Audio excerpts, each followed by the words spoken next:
Picture a vast landscape shrouded in the mists of time, where sprawling cities once rose against the horizon, only to be swallowed by the jungle, leaving behind silent, stone witnesses to a forgotten age. The story of the ancient Americas is not merely a collection of artifacts and ruins. It is a profound and haunting echo of human brilliance and mystery, a continent-sized puzzle where every answer we uncover seems to unravel into 10 new, even more compelling questions. We stand today looking at these monumental achievements, cities aligned with the stars, pyramids built with impossible precision, and complex societies that vanished without a trace, and we are left with a sense of awe and a deep, restless curiosity about the people who came before us. This is a realm where history feels alive, whispering secrets just beyond our grasp, inviting us on a journey to understand not just what they built, but who they were. It's a story that challenges everything we think we know about the human journey, pushing the boundaries of archaeology and igniting our collective imagination. Now, we are about to venture deep into this enigmatic world, exploring 25 of the most baffling historical puzzles that continue to stump the greatest minds in archaeology and history today. This is more than a simple list. It is a voyage across centuries and continents, from the sun-scorched deserts of the Southwest to the dense, verdant heart of the Amazon, in search of the truths hidden within these ancient stones. We will encounter civilizations that mastered their environments with an ingenuity that rivals our own, only to disappear so completely that their very names have been lost to time. We will examine monuments constructed with such scale and sophistication that their methods remain hotly debated, and we will confront artifacts and carvings that suggest knowledge and connections across the oceans long before such travel was thought possible. Each mystery is a doorway into a different facet of this incredible legacy, a story of human ambition, perseverance, and a search for meaning that resonates across the ages. So prepare yourself for a journey where every discovery raises more questions than it answers. As we count down these 25 enigmas, you will not only learn about the incredible facts and prevailing theories, but you will also feel the thrill of the unsolved, the tantalizing possibility that the next great revelation is just waiting to be found. This is a testament to the enduring human spirit of exploration, a reminder that our past is far stranger and more wonderful than we often give it credit for. Get ready to have your perspective shifted, your curiosity ignited, and your sense of wonder restored as we unlock the secrets of the ancient Americas together. And so we come to our first great puzzle, a collapse so profound it has become synonymous with archaeological mystery, the disappearance of the classic Maya. Around the 9th century AD, something catastrophic happened in the lush, green heart of Central America. The Maya civilization was at its absolute zenith, a powerhouse of art, astronomy, and architecture, with city-states like Tikal, Palenque, and Capon teeming with life. Their scribes kept meticulous records on bark paper books. Their astronomers calculated celestial cycles with stunning accuracy, and their kings commissioned towering stone pyramids that pierced the jungle canopy. Then, within a surprisingly short span of time, the heart of this civilization simply stopped. The grand monuments ceased to be built, the intricate royal courts fell silent, and the sprawling urban centers were deliberately abandoned, left for the jungle to slowly, patiently reclaim. The scale of this collapse is almost impossible to overstate. It wasn't a single city that was deserted. It was a network of powerful, interconnected states. Imagine walking away from a metropolis like New York or London, leaving the skyscrapers, the libraries, and the power grids to be swallowed by vines and trees. That is the magnitude of what transpired in the Maya lowlands. The people didn't vanish from the earth, their descendants are still there today. But the political and cultural engine of their society, the centralized power that built these magnificent cities, shattered completely. The jungle moved in, hiding palaces under layers of soil and roots, leaving those silent stone faces staring out from the ruins for centuries. So what could possibly cause such a sophisticated society to unravel? Scholars have been piecing this puzzle together for decades, and the picture that emerges is not of a single cataclysm, but a perfect storm of crises. One of the most compelling theories points to a devastating multi-decade drought. Analysis of lake sediments and stalagmites from caves reveals that the region suffered a series of severe dry periods right at the time of the collapse. For a civilization utterly dependent on seasonal rains to fill their reservoirs and water their crops, a prolonged drought would have been catastrophic, leading to famine, social unrest, and a loss of faith in the ruling classes who were believed to communicate with the gods and ensure the rains would come. At the same time, evidence points to intense internal warfare escalating beyond anything seen before. Inscriptions on monuments shift from celebrating births and ascensions to detailing captures and executions of rival kings. Defensive walls were hastily built around city centers, a sign that the conflict was no longer ritualized battles for captives, but a desperate fight for survival.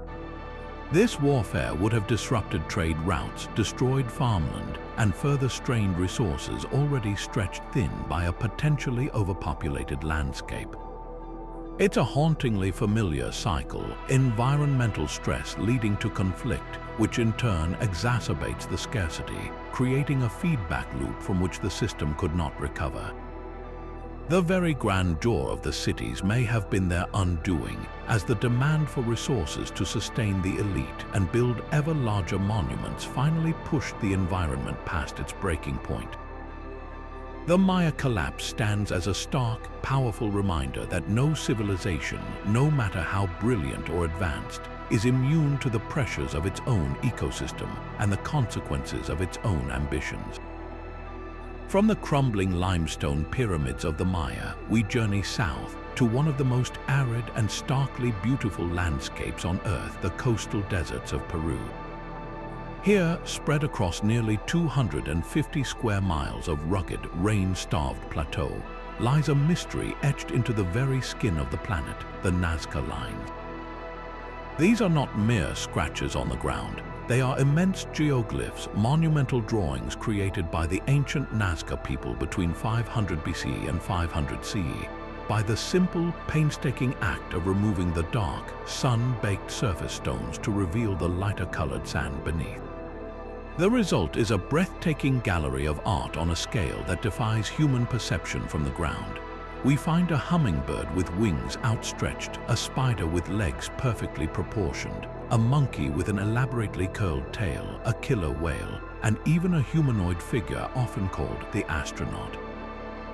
Alongside these biomorphic figures are countless straight lines that run for miles, razor-sharp triangles, and immense trapezoids that look like modern airport runways. The most profound and often chilling aspect of these creations is that they were designed to be seen from a vantage point the Nazca themselves could never naturally achieve. Standing on the desert floor, you see only shallow paths wandering between stones.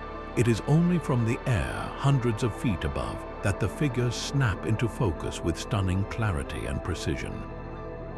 This single fact is the core of the enigma that has captivated explorers, archaeologists, and UFO enthusiasts for decades. Why would a people without the power of flight invest such immense, generations-spanning effort into creating art they could never fully behold? The purpose of the lines has been the subject of intense and often imaginative debate. One of the earliest and most persistent theories, proposed by historian Paul Kosok and later expanded by mathematician Maria Reich, posits that the lines form a massive astronomical calendar.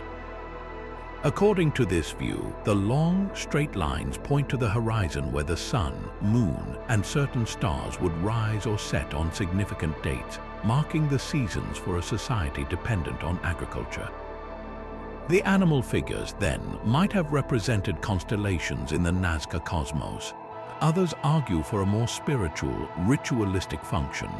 Archaeologist Johann Reinhard suggested the lines were sacred pathways, walked upon during ceremonies to plead with the deities for the one thing the desert withheld most fiercely: water.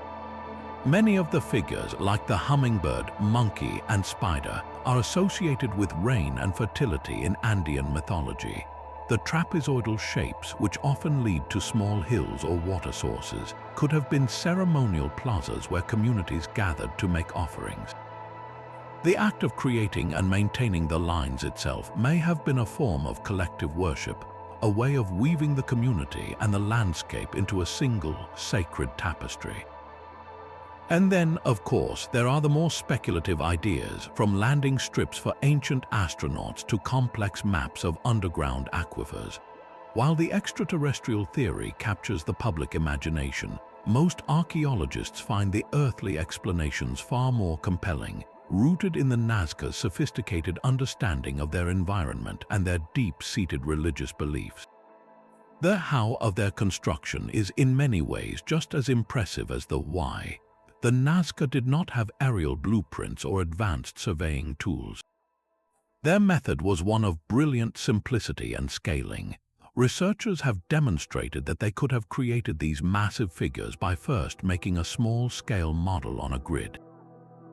They would then transfer the design to the desert floor using a series of stakes and cords to enlarge the coordinates, a technique that would allow small teams of workers to execute perfectly proportioned giants over the course of weeks or months. The stable, windless climate of the Nazca Desert has acted as a perfect preservative, with the lines remaining largely intact for 2 millennia. This was not the work of a mysterious outside force, but a testament to the organizational skill, patience, and artistic vision of the Nazca people. They transformed their barren home into a colossal canvas, a sacred text written upon the earth, whose full meaning was intended not for human eyes, but perhaps for the gaze of the gods they hoped to summon from the sky above. Deep in the humid, fertile heartlands of what is now Mexico, the Olmec civilization laid the very foundations of Mesoamerican culture, earning them the title of the Mother Culture. And among their most enduring and physically imposing legacies are the colossal stone heads. These are not merely sculptures, they are monumental presences carved from single, massive blocks of basalt, with some weighing as much as 20 tons. That's heavier than 3 full-grown elephants. Each head stands several feet tall, and they all share a set of remarkably consistent and almost unsettling features: broad, flat noses, thick lips, and heavy-lidded eyes that seem to gaze across the centuries with a stern, inscrutable expression. But perhaps their most distinctive feature is the headgear, a form of tight-fitting, helmet-like adornment that is unique to each figure, suggesting these were not generic deities but specific, powerful individuals.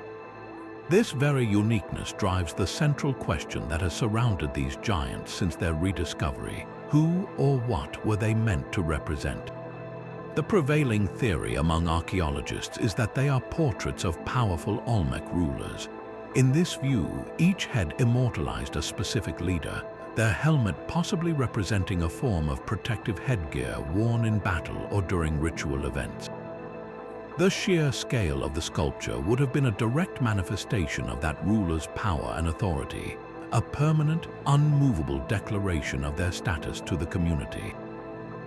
Another compelling idea connects them to the Mesoamerican ball game, a sacred sport with profound religious and political significance. The helmets could be the protective gear of a legendary ball player, and the colossal head a tribute to a revered champion whose exploits became the stuff of legend. A third perspective suggests they are deified ancestors, powerful figures from the Olmec's own history whose watchful presence was meant to bless and protect the city, linking the living community to a heroic past. Unraveling the mystery of their creation only deepens the awe for Olmec accomplishments. The basalt used for these heads did not come from local stone. It was quarried from the Tuxtla Mountains, scores of miles away from the main Olmec centers like San Lorenzo and La Venta. This presented an almost unimaginable logistical puzzle. The Olmec had no wheels, no metal tools, and no draft animals like horses or oxen to aid them. So how did they move a 20-ton block of stone through swampy lowlands and across rivers? The most accepted theory involves a Herculean combination of human labor, ingenuity, and a profound understanding of their environment. It's believed they likely transported the massive boulders on great log rollers, using ropes made from native materials, with hundreds of workers slowly, painstakingly pulling their precious cargo overland. For river crossings, they may have built giant rafts, floating the stone on the water's current, a precarious operation requiring immense coordination and skill. The entire endeavor, from quarrying to carving with harder stone tools, was a monumental investment of community effort, a project that would have required a highly organized society capable of marshalling resources and labor on a grand scale. The heads, therefore, are not just art, they are a testament to the Olmec's ability to command both their social and physical worlds, leaving behind a gallery of stone giants whose silent, watchful presence continues to guard the secrets of Mesoamerica's first great civilization. Shifting our gaze from the colossal stone heads of the Olmec and the desert lines of the Nazca, we arrive at a mystery much closer to home for many, yet no less profound. Nestled directly across the Mississippi River from modern-day St. Louis, a city known for its iconic arch, lies the ghost of another metropolis, one that was, for its time, larger than London. This was Cahokia, the greatest pre-Columbian city north of Mexico, and its story is a breathtaking cycle of explosive growth and enigmatic collapse that continues to redefine our understanding of ancient North America. At its heart, around the year 1050 AD, something remarkable happened. The population exploded, surging from a modest village to a bustling, densely packed urban center that may have been home to as many as 20,000 people, with tens of thousands more living in the surrounding areas. This wasn't a slow, organic growth. It was a veritable Big Bang, a sudden convergence of people, ideas, and ambition that transformed the Mississippi floodplain into a hub of unprecedented cultural activity. The undeniable centerpiece of this sprawling city was Monk's Mound, a titanic earthen pyramid that remains the largest prehistoric earthwork in the Americas. To stand at its base is to feel a sense of awe that rivals any encounter with stone pyramids.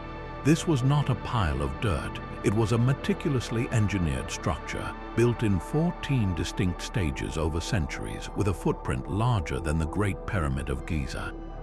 Its base covers a staggering 14 acres, and it rises 100 feet into the sky, commanding a view of the entire city and the fertile floodplains beyond. On its vast summit once stood a massive, thatch-roofed temple, likely the residence and administrative center of a powerful ruler, a person who may have been seen as a divine intermediary. The construction of Monk's Mound alone represents a mobilization of labor that is almost incomprehensible. Estimates suggest it required moving over 22 million cubic feet of earth, all carried in woven baskets by thousands of workers.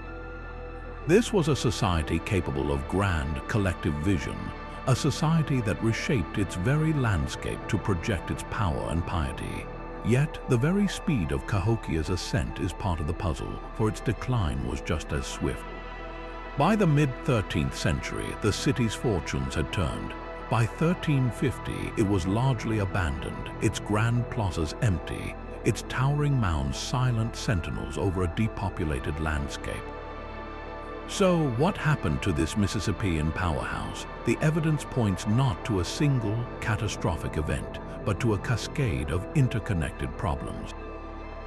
One of the most compelling theories involves climate change. Tree ring data reveals that during Cahokia's peak, the region enjoyed a period of warmer, wetter weather known as the medieval warm period, which would have boosted agricultural yields like corn, beans, and squash, supporting the booming population. However, this was followed by the onset of the Little Ice Age, bringing cooler temperatures and, crucially, more unpredictable rainfall and recurring droughts. For a large, concentrated population dependent on reliable harvests, A series of crop failures would have been devastating, leading to widespread famine and social instability. This environmental stress was almost certainly compounded by another factor: resource exhaustion. A city of Cahokia's density would have placed an immense strain on the local environment. The demand for firewood to heat homes and cook food would have steadily deforested the surrounding area for miles. Overhunting would have depleted local game like deer and waterfowl. The very soil continuously farmed to feed so many mouths may have become exhausted of nutrients, leading to declining yields. The city, in its grand ambition, may have simply grown beyond what its immediate environment could sustainably support. This combination of climatic change and resource depletion likely ignited the final element of the collapse: social and political upheaval. As resources became scarcer, the authority of the ruling class centered on Monk's Mound would have been severely tested. If the leaders could no longer ensure the rains would come or the crops would grow, their divine mandate would crumble. Evidence of increased palisade walls around the central precinct suggests a society turning in on itself, fracturing into conflict. The social contract that had drawn thousands to this place and enabled the construction of monumental earthworks may have simply dissolved, prompting people to vote with their feet and disperse back into smaller, more sustainable communities across the Midwest. Cahokia's empty mounds stand as a powerful, silent testament to the delicate balance between human ambition and the enduring limits of the natural world.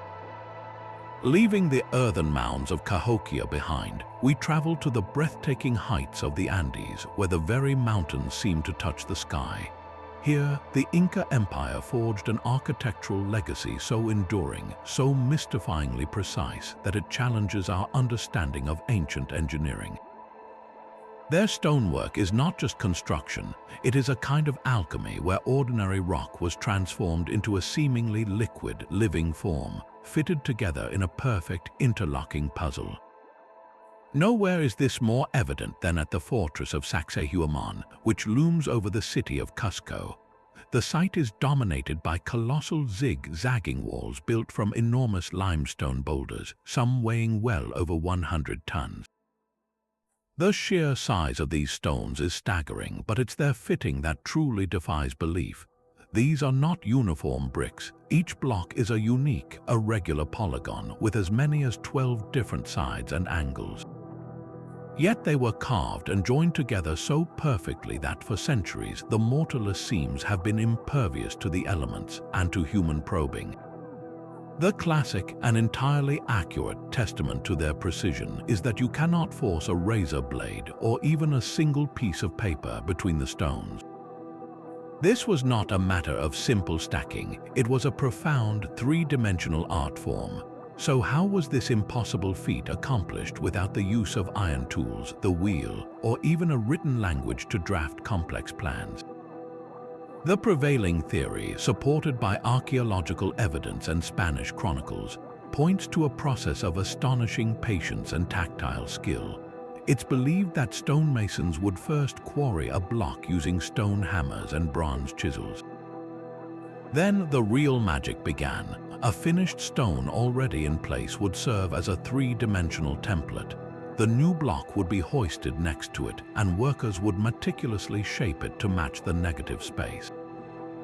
They likely used a technique of repeated pounding with harder stones to gradually persuade the granite into shape, testing the fit over and over, grinding the surfaces with sand and water until the contact was flawless. The result is a wall where every stone is custom fit to its neighbors, creating a structure of incredible stability. The slight inward tilt of the walls and the complex interlocking joints make them exceptionally resistant to the earthquakes that frequently shake the Andes. Unlike rigid, rectangular masonry that can crack and collapse, these polygonal walls shift and settle as a single, unified mass, dancing with the tremors rather than fighting them. They have survived centuries of seismic activity that has toppled much of the colonial architecture built atop their foundations. This mastery stands in stark, almost tragic, contrast to the construction that came immediately after. When the Spanish conquistadors arrived, they were awestruck by the quality of Inca stonework, but their own building methods were entirely different. They prized speed and used simpler, more familiar European techniques, building with small, regular bricks and copious amounts of lime mortar. To them, the intricate, time-consuming process of the Inca was inefficient. They often dismantled the upper portions of Inca structures to reuse the perfectly cut stones as foundations for their own churches and palaces, building their new colonial world literally upon the bones of the old. The difference is visible to this day. The lower courses of many buildings in Cusco, with their seamless, mortarless joins, are original Inca. The upper levels, with their uniform bricks and visible mortar lines, are Spanish. The contrast is a silent, powerful lesson in two divergent philosophies of creation. One that sought a perfect, permanent union with the stone and the land, and another that prioritized rapid imposition of a new order. While we may never know every secret of the Inca stonemasons, whether they used mysterious plant acids to soften the stone or possessed sonic tools lost to history, their legacy is set in stone, a timeless monument to a culture that didn't just build with their environment, but learned to speak its language in rock and gravity. But to truly understand the world of the Aztecs and the fatal decisions of their emperor, we must first step back into an even more elusive realm, where the solid ground of history blends into the shimmering mists of myth. This is the mystery of the Toltec and the enduring, transformative legend of the feathered serpent. Later cultures, especially the Aztecs, looked back upon the Toltec as the epitome of civilization itself, the master architects, the supreme artists, the originators of all culture. In their language, the word Toltecayotl meant something akin to urbanity or civilized culture.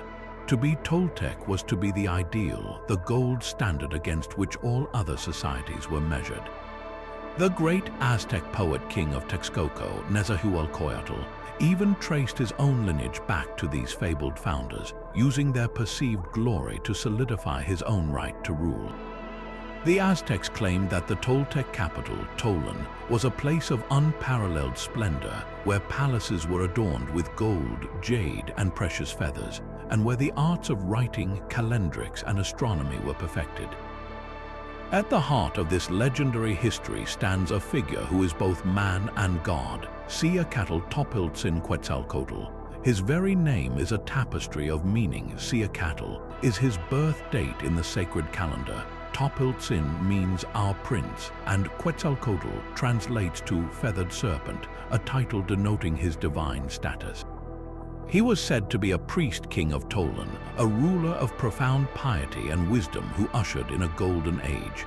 Under his guidance, the Toltec were said to have renounced the practice of human sacrifice, offering only serpents, birds, and butterflies to the gods instead. He was a patron of crafts, learning, and peace, but his reign was not to last. The legend tells of a bitter conflict with a rival deity, Tezcatlipoca, the smoking mirror, a god of sorcery, destiny, and violence. Through trickery and dark magic, Tezcatlipoca corrupted Topiltzin Quetzalcoatl, shaming him into a drunken stupor and breaking his sacred vows. Overwhelmed with disgrace, the feathered serpent king gathered his most loyal followers and fled Tollan, journeying eastward toward the Gulf Coast.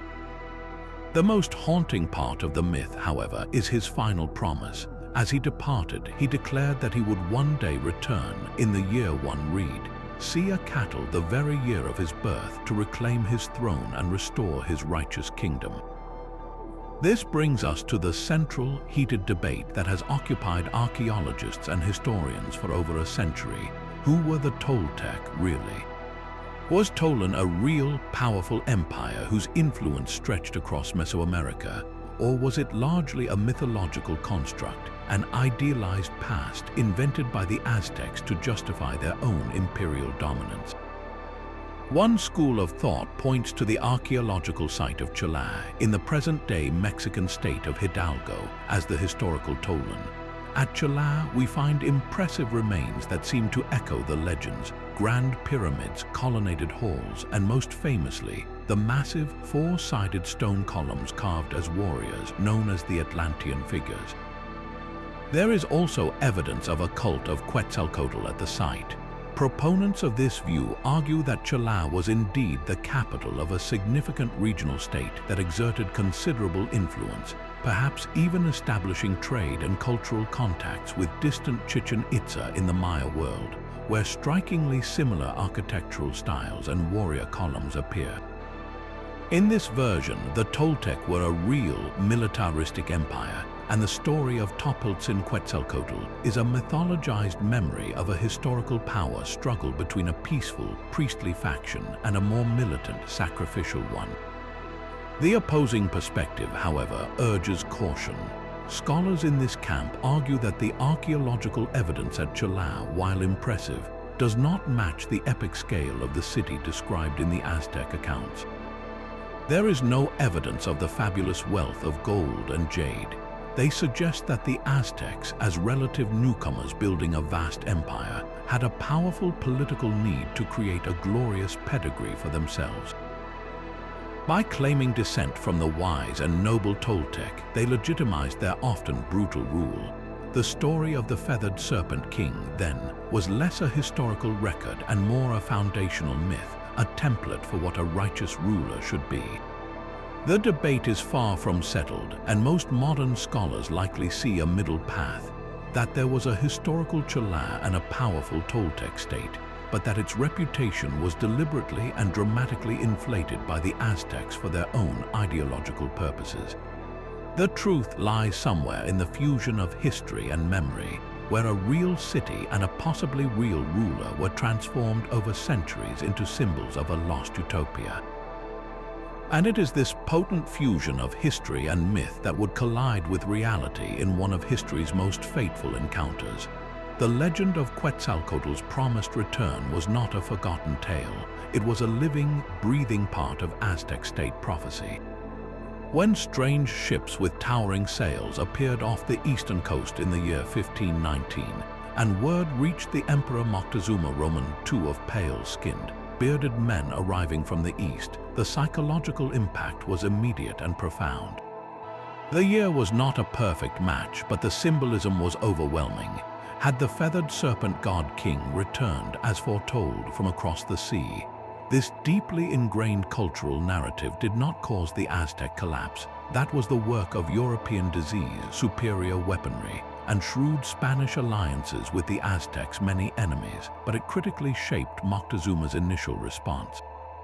His hesitation, his uncertainty in whether to greet Cortés as a man or a god, his sending of ambassadors with divine regalia rather than launching an immediate military assault, created a crucial opening that the Spanish conquistadors exploited to the fullest.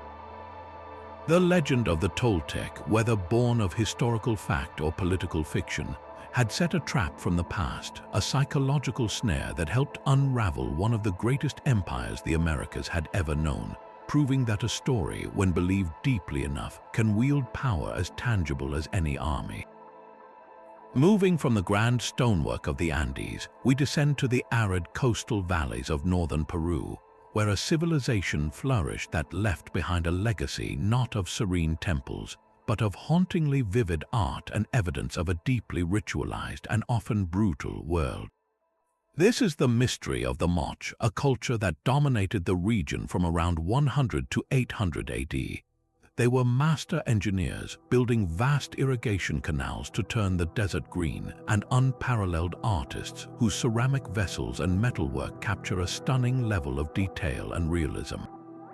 Yet, alongside this sophistication lies a darker enigma, one unearthed at their ceremonial centers, a pervasive and systematic practice of human sacrifice.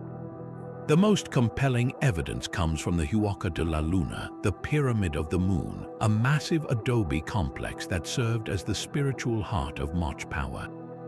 Here, archaeologists have uncovered the remains of dozens of young men, their bodies broken and discarded in plazas, their bones bearing the unmistakable marks of violent trauma. These were not casual acts of war, but carefully orchestrated rituals, and the story they tell is as complex as it is chilling. the nature of the sacrifice at Huaca de la Luna is both gruesome and specific. The victims, typically males in their late teens and early 20s, show signs of being captured in combat or taken from rival groups. They were often kept alive for some time before being marched to the summit of the pyramid. There, in a sequence that seems to have been repeated across generations, they were struck repeatedly on the head and face, their bodies systematically dismembered, and their blood collected and smeared across the temple walls and floor. The final act involved flinging the corpses over the side of the pyramid to be left exposed in the sun-baked courtyards below, a potent and terrifying public display. This was not hidden away. It was a central, dramatic performance of Moche state religion, a spectacle designed to be witnessed and remembered. So what drove this society to such extremes? The answer appears to be deeply intertwined with the volatile environment they called home.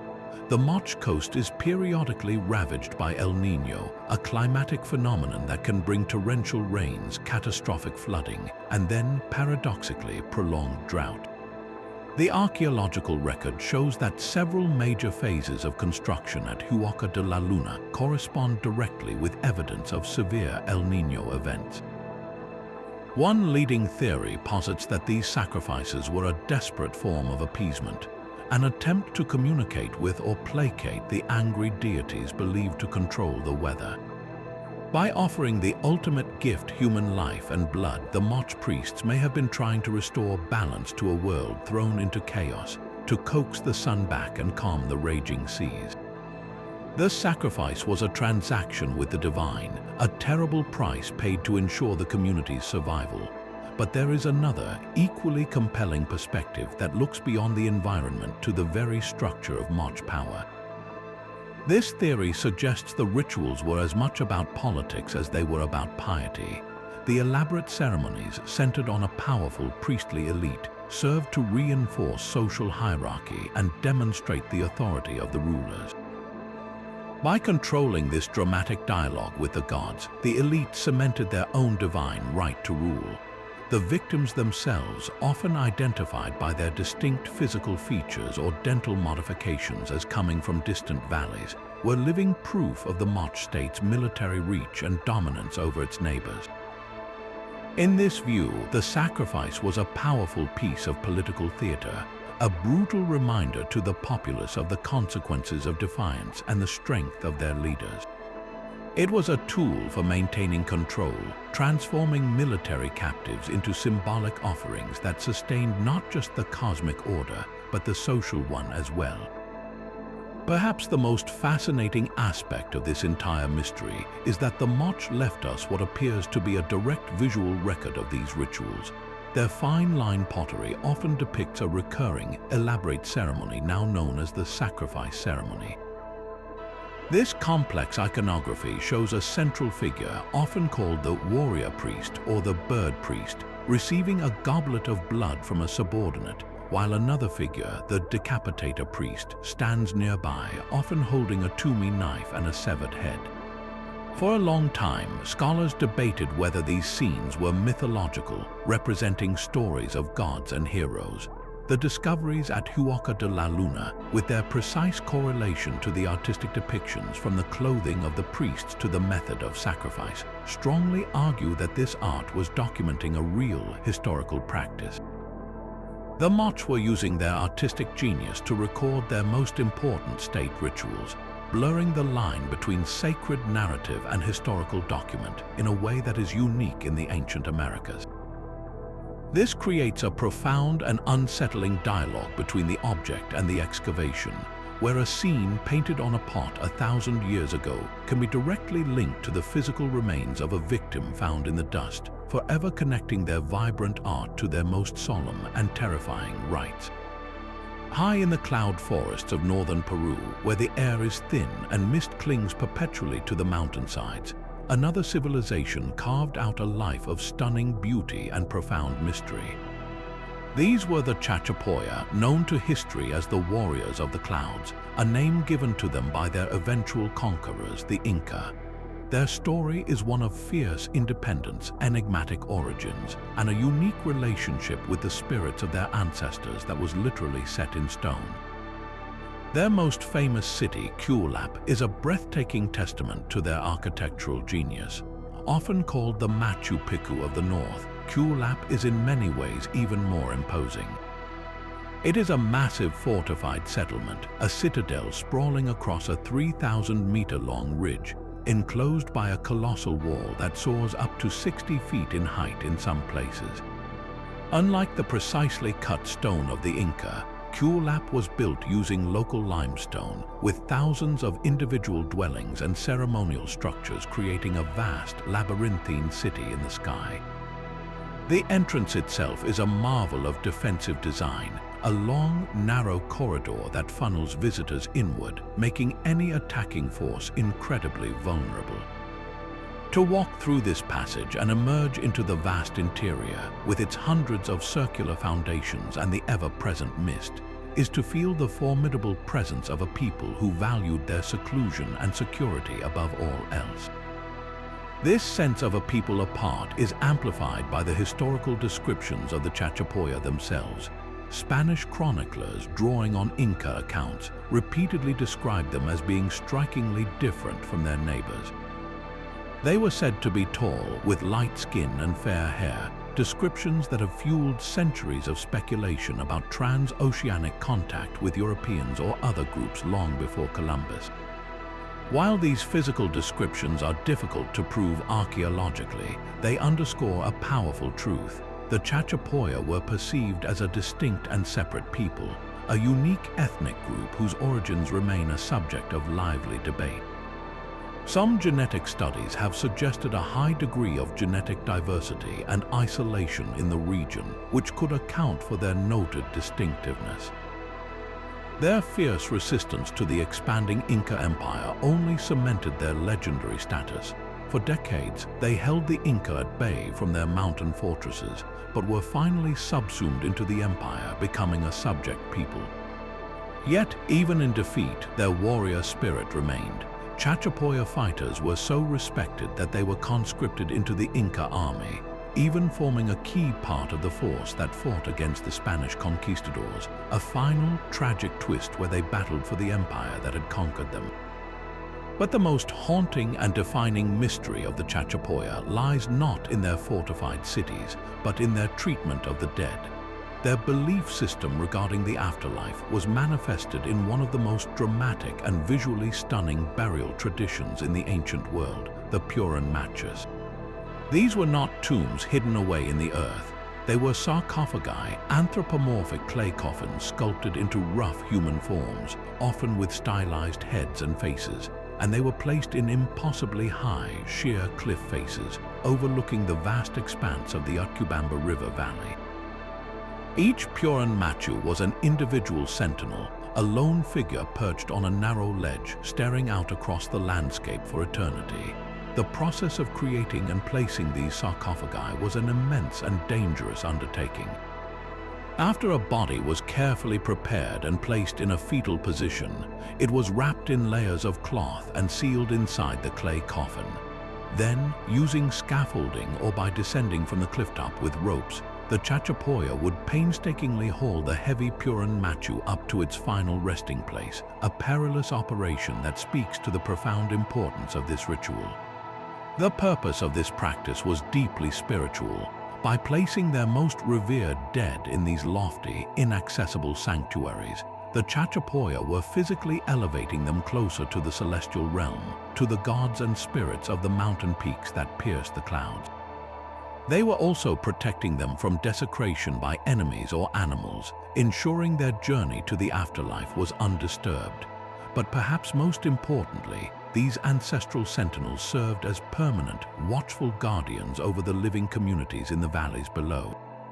The dead were not gone and forgotten. They were a constant, visible presence, a link between the world of the living and the world of the spirits. The Puran machu was more than a coffin. It was a powerful statement that death was a transition, not an end, and that the ancestors remained active participants in the community's spiritual life. their gaze forever blessing the land and people they left behind. In these solitary figures clinging to the cliffs, we see the essence of the Cloud People, a civilization that defied not only their human conquerors but the very finality of death itself, choosing to build their eternal homes between the earth and the sky. Deep within the emerald heart of Colombia's Sierra Nevada de Santa Marta, a mountain range that rises abruptly from the Caribbean coast, lies a secret that was kept by the jungle for over 4 centuries. This is Ciudad Perdida, the Lost City, a monumental achievement of the Tairona people and a place that embodies the very essence of a historical enigma. Unlike the sudden, dramatic rediscoveries of some ancient sites, Ciudad Perdida's return to the world's attention was a slow, treacherous process, beginning not with archaeologists but with local treasure hunters in the early 1970s. Legends of a green hell hiding a city of gold spurred expeditions into the impossibly steep and dense terrain, and after a series of perilous journeys, a group known as guaqueros stumbled upon the overgrown stone foundations of a vast settlement. They named it Infierno Verde, Green Hell. The artifacts they began to loot from the site soon appeared on the black market, alerting Colombian authorities to the existence of a major, unknown archaeological treasure. This triggered a formal government expedition in 1976, which officially unveiled the breathtaking scope of the city to the modern world, a sprawling complex of terraces, plazas, and ceremonial centers that testified to a sophisticated society capable of taming one of the most challenging landscapes on the continent. The sheer ambition of the Tairona builders is staggering. Constructed between the 11th and 14th centuries, Ciudad Perdida is not a small village. It is a vast urban center spanning over 80 acres with a network of over 250 stone terraces carved directly into the mountainside. These terraces, held in place by massive retaining walls, served as the foundational platforms for temples, residences, and communal spaces, creating a cascading city that clung to the slopes at an altitude of over 3,000 feet. To visualize this, imagine the engineering required to level vast areas of a near-vertical jungle mountainside, all without metal tools, pack animals, or the wheel. The Tairona solution was one of sheer ingenuity and backbreaking labor. They built an intricate system of stone-paved paths and stairways, over 1,000 steps in some sections, connecting the different neighborhoods and plazas. Even more impressive was their water management system. They channeled the abundant rainfall of the region through a complex network of stone-lined canals and drainage channels that ran beneath the terraces, preventing erosion and controlling the flow of water through the city. This was not a people fighting against nature, but working with it in a profound symbiosis, reshaping the mountain into a sustainable, organized, and defensible home for thousands of inhabitants. So what happened to this mountain masterpiece? The city thrived for centuries, but by the end of the 16th century, it was completely abandoned, left for the jungle to consume. The primary cause points directly to the violent upheaval of the Spanish conquest. When Spanish conquistadors arrived on the Colombian coast in the early 1500s, they were drawn by legends of gold, and the Tairona skilled metallurgists were a prime target. The initial contacts were followed by decades of brutal conflict as the Spanish established the port city of Santa Marta nearby and launched repeated expeditions into the Sierra Nevada. The Tairona, fierce and independent, resisted valiantly from their fortified mountain settlements. However, they faced an invisible and ultimately more devastating enemy, European diseases. Isolated for millennia, the indigenous populations of the Americas had no immunity to smallpox, measles, and influenza. These old-world pathogens raced ahead of the Spanish soldiers, sweeping through the densely populated terraces of Ciudad Perdida and other Tairona settlements, killing a massive portion of the population in a short amount of time. The social and economic fabric that sustained the city would have unraveled under this demographic catastrophe. Combined with the relentless military pressure from the Spanish, the survivors likely made the difficult decision to abandon their great city, dispersing into smaller, more hidden communities in the deepest reaches of the mountains to preserve their culture and their lives. Yet, the most remarkable part of this story is not just the city's abandonment, but its enduring legacy. The descendants of the Tairona, the Kogi, Ahuaco, Wiwa, and Cancumo peoples never truly forgot about Ciudad Perdida. They have always known it as Tairona, a sacred heartland and a pivotal site in their spiritual geography. For them, the lost city was never lost. It was intentionally left behind, a place of immense spiritual power that they continued to visit in secret for ceremonial purposes. They consider themselves the elder brothers of humanity, tasked with maintaining the spiritual balance of the world from their sacred mountains, and they view the modern world, the younger brothers, as dangerously out of balance, plundering the earth without regard for the consequences. The archaeological work and now the controlled tourism at Ciudad Perdida exist in a delicate and sometimes tense relationship with these indigenous communities. They see the excavation and foot traffic as a potential desecration of a site they still hold holy. For visitors today, the arduous multi-day trek to reach the city is not just a physical journey, but a passage into a living cultural landscape where the silent, moss-covered stones of an abandoned metropolis are still watched over by the descendants of its original builders, a powerful reminder that some mysteries are not just puzzles of the past, but living, breathing connections. Present. From the cloud-shrouded citadels of the Chachapoya, we travel now to the sun-baked canyons and mesas of the American Southwest, where another civilization reached a breathtaking pinnacle only to vanish into the very landscape they called home. This is the mystery of the Ancestral Puebloans, a people formerly and perhaps unfairly known as the Anasazi, a Navajo term often translated as ancient enemies or ancient ones. By the 13th century, they had perfected a way of life in this arid land, building some of the most iconic and awe-inspiring dwellings in all of North America, the magnificent cliff houses of places like Mesa Verde.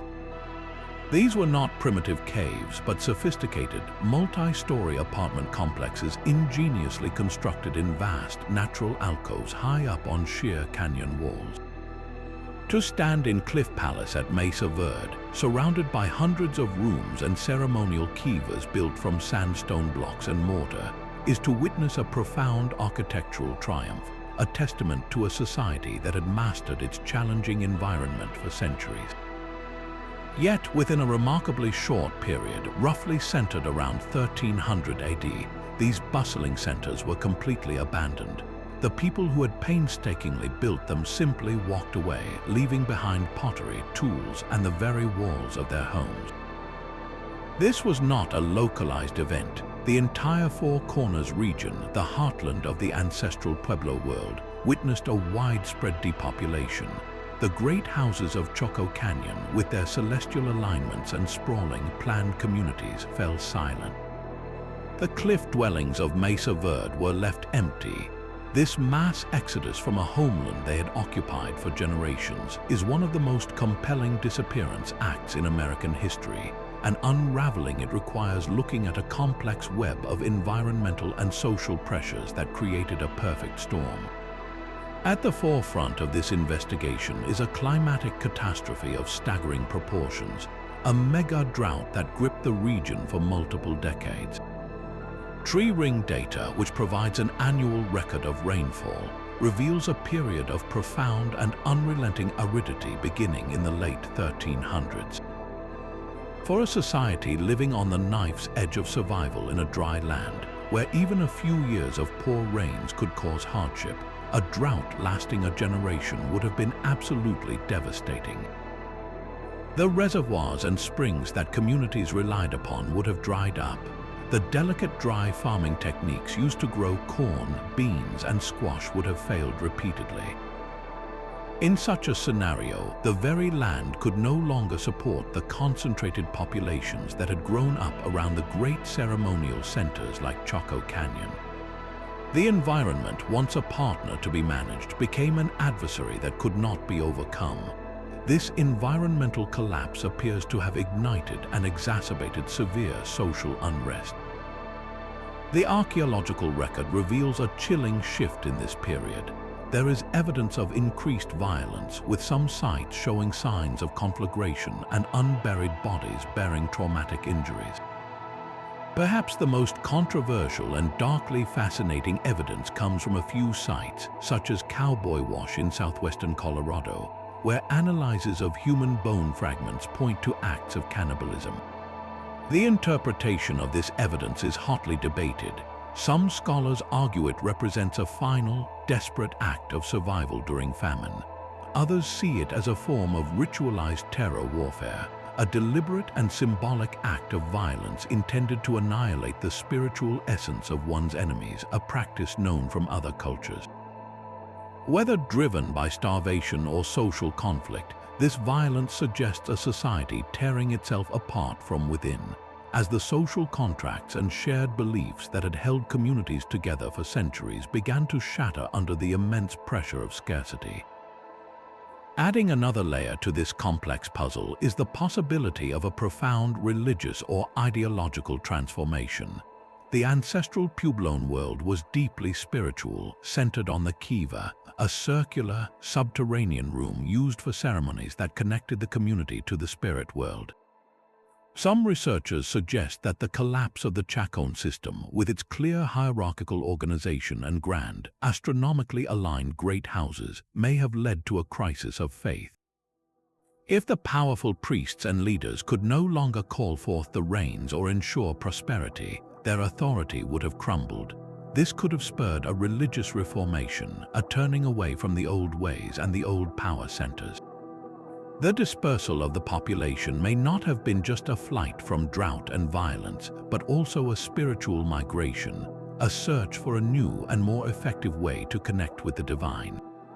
They did not vanish from the earth. Their descendants are the Pueblo peoples of today, such as the Hopi and the Zuni, who maintain rich oral traditions. In their stories, the migration from the old worlds to the current ones is a sacred journey, a purposeful movement guided by spiritual leaders to find the center of the world.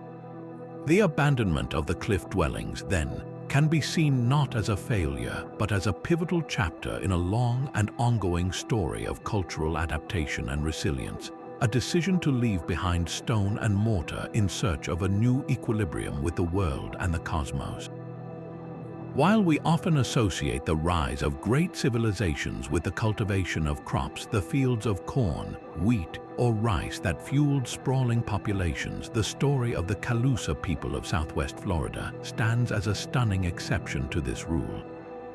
Imagine a kingdom not built on farmland but on water, a society whose power, wealth, and complexity were drawn entirely from the sea. This was the Calusa domain, a powerful, centralized chiefdom that dominated southern Florida for centuries, all while remaining hunter-gatherers. They were masters of a vast aquatic world, a network of estuaries, mangrove forests, and coastal islands, and from this marine environment, they forged a society with large towns, a king with absolute authority, a strong military, and massive public works projects, proving that civilization can bloom in ways that defy our most basic assumptions. The heart of the Calusa mystery lies in understanding the sheer scale of their achievements without the agricultural foundation seen in almost every other complex society. At their height, their population may have numbered in the tens of thousands, centered on a capital city known as Colos, located on Mound Key in Estero Bay. This was not a temporary fishing camp. It was a sprawling complex of enormous shell mounds, grand plazas, and large dwelling structures, a veritable island metropolis. The Calusa built using the most abundant resource they had, shells. Over generations, they accumulated massive mounds of clam, oyster, and conch shells, some rising over 30 feet high. These were not merely garbage heaps. They were elevated foundations for the homes of the elite, platforms for temples, and vital high ground during storm surges. The largest of these mounds required the movement of millions of shells, a collective effort that points to a highly organized society capable of mobilizing labor on a grand scale. Their political structure was equally sophisticated. They were ruled by a paramount chief or king who wielded what Spanish explorers described as absolute power. This king, who lived in a large house atop the grandest shell mound, commanded tribute from villages across a territory that stretched from present-day Tampa Bay to the Florida Keys. His authority was enforced by a powerful military, which used large seaworthy canoes to patrol the coastline and project power. The Spanish accounts describe a stratified society with clearly defined classes, a noble elite including the king and his family, skilled craftspeople, warriors and priests, and a commoner class who provided the labor and food that sustained the entire system. This level of social hierarchy is typically the hallmark of agricultural states with food surpluses, yet the Calusa managed it through a different kind of surplus, an incredible abundance from the sea. So how did they generate this wealth and sustain such a large sedentary population? The answer is a testament to their profound ecological knowledge and engineering skill. The shallow, fertile waters of their homeland were an incredibly rich marine environment. They harvested vast quantities of fish using sophisticated nets, traps, and wooden weirs. They gathered shellfish by the millions. They hunted sea turtles, manatees, and even whales. This protein-rich diet was stable and plentiful, allowing them to forego the uncertainties of farming in a sandy, flood-prone landscape. But their mastery went beyond simple harvesting. The Calusa were hydraulic engineers on a massive scale. They excavated a network of canals, some wide enough for several canoes to travel abreast, that connected their coastal islands to the mainland and to interior water bodies. These canals were not just transportation routes, they were the highways of their empire, allowing for the rapid movement of warriors, the efficient collection of tribute, and the connection of their far-flung communities into a single, cohesive political unit. This powerful and intricate world, however, was destined for a tragic collision. When Spanish explorers first made contact in the early 1500s, they immediately recognized the Calusa as a formidable force.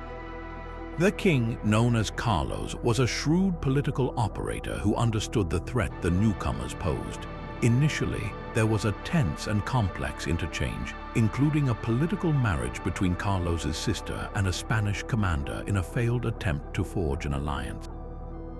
But the Spanish brought with them something far more destructive than swords or muskets: old-world diseases. Isolated for millennia, the Calusa had no immunity to illnesses like smallpox, measles, and influenza. These pathogens swept through their densely populated towns with devastating effect, collapsing their population in a few short generations. The social and political structure that had been built over centuries crumbled under the weight of this demographic catastrophe. By the mid-1800s, the once great Calusa Kingdom was gone, its people decimated, its survivors assimilated into other groups or succumbing to slave raids. The elaborate shell mounds and silent canals were all that remained, haunting monuments to a uniquely aquatic civilization that mastered its world, only to be unmade by forces from another. Now we turn our attention to a discovery that doesn't just question the established timeline of the Americas, but threatens to shatter it completely.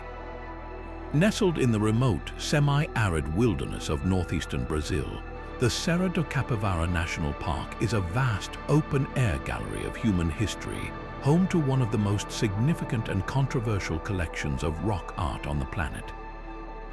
Here, sheltered in over 700 archaeological sites, are tens of thousands of vivid paintings adorning the sandstone cliffs and rock shelters. The images are breathtaking in their clarity and variety. Herds of now extinct giant ground sloths, majestic long-horned deer, and elegant rhees, all depicted with a dynamic, almost lifelike energy.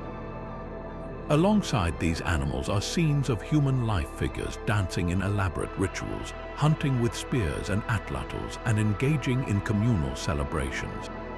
This artistic legacy is a stunning visual record, a window into the minds and daily experiences of the very first Americans.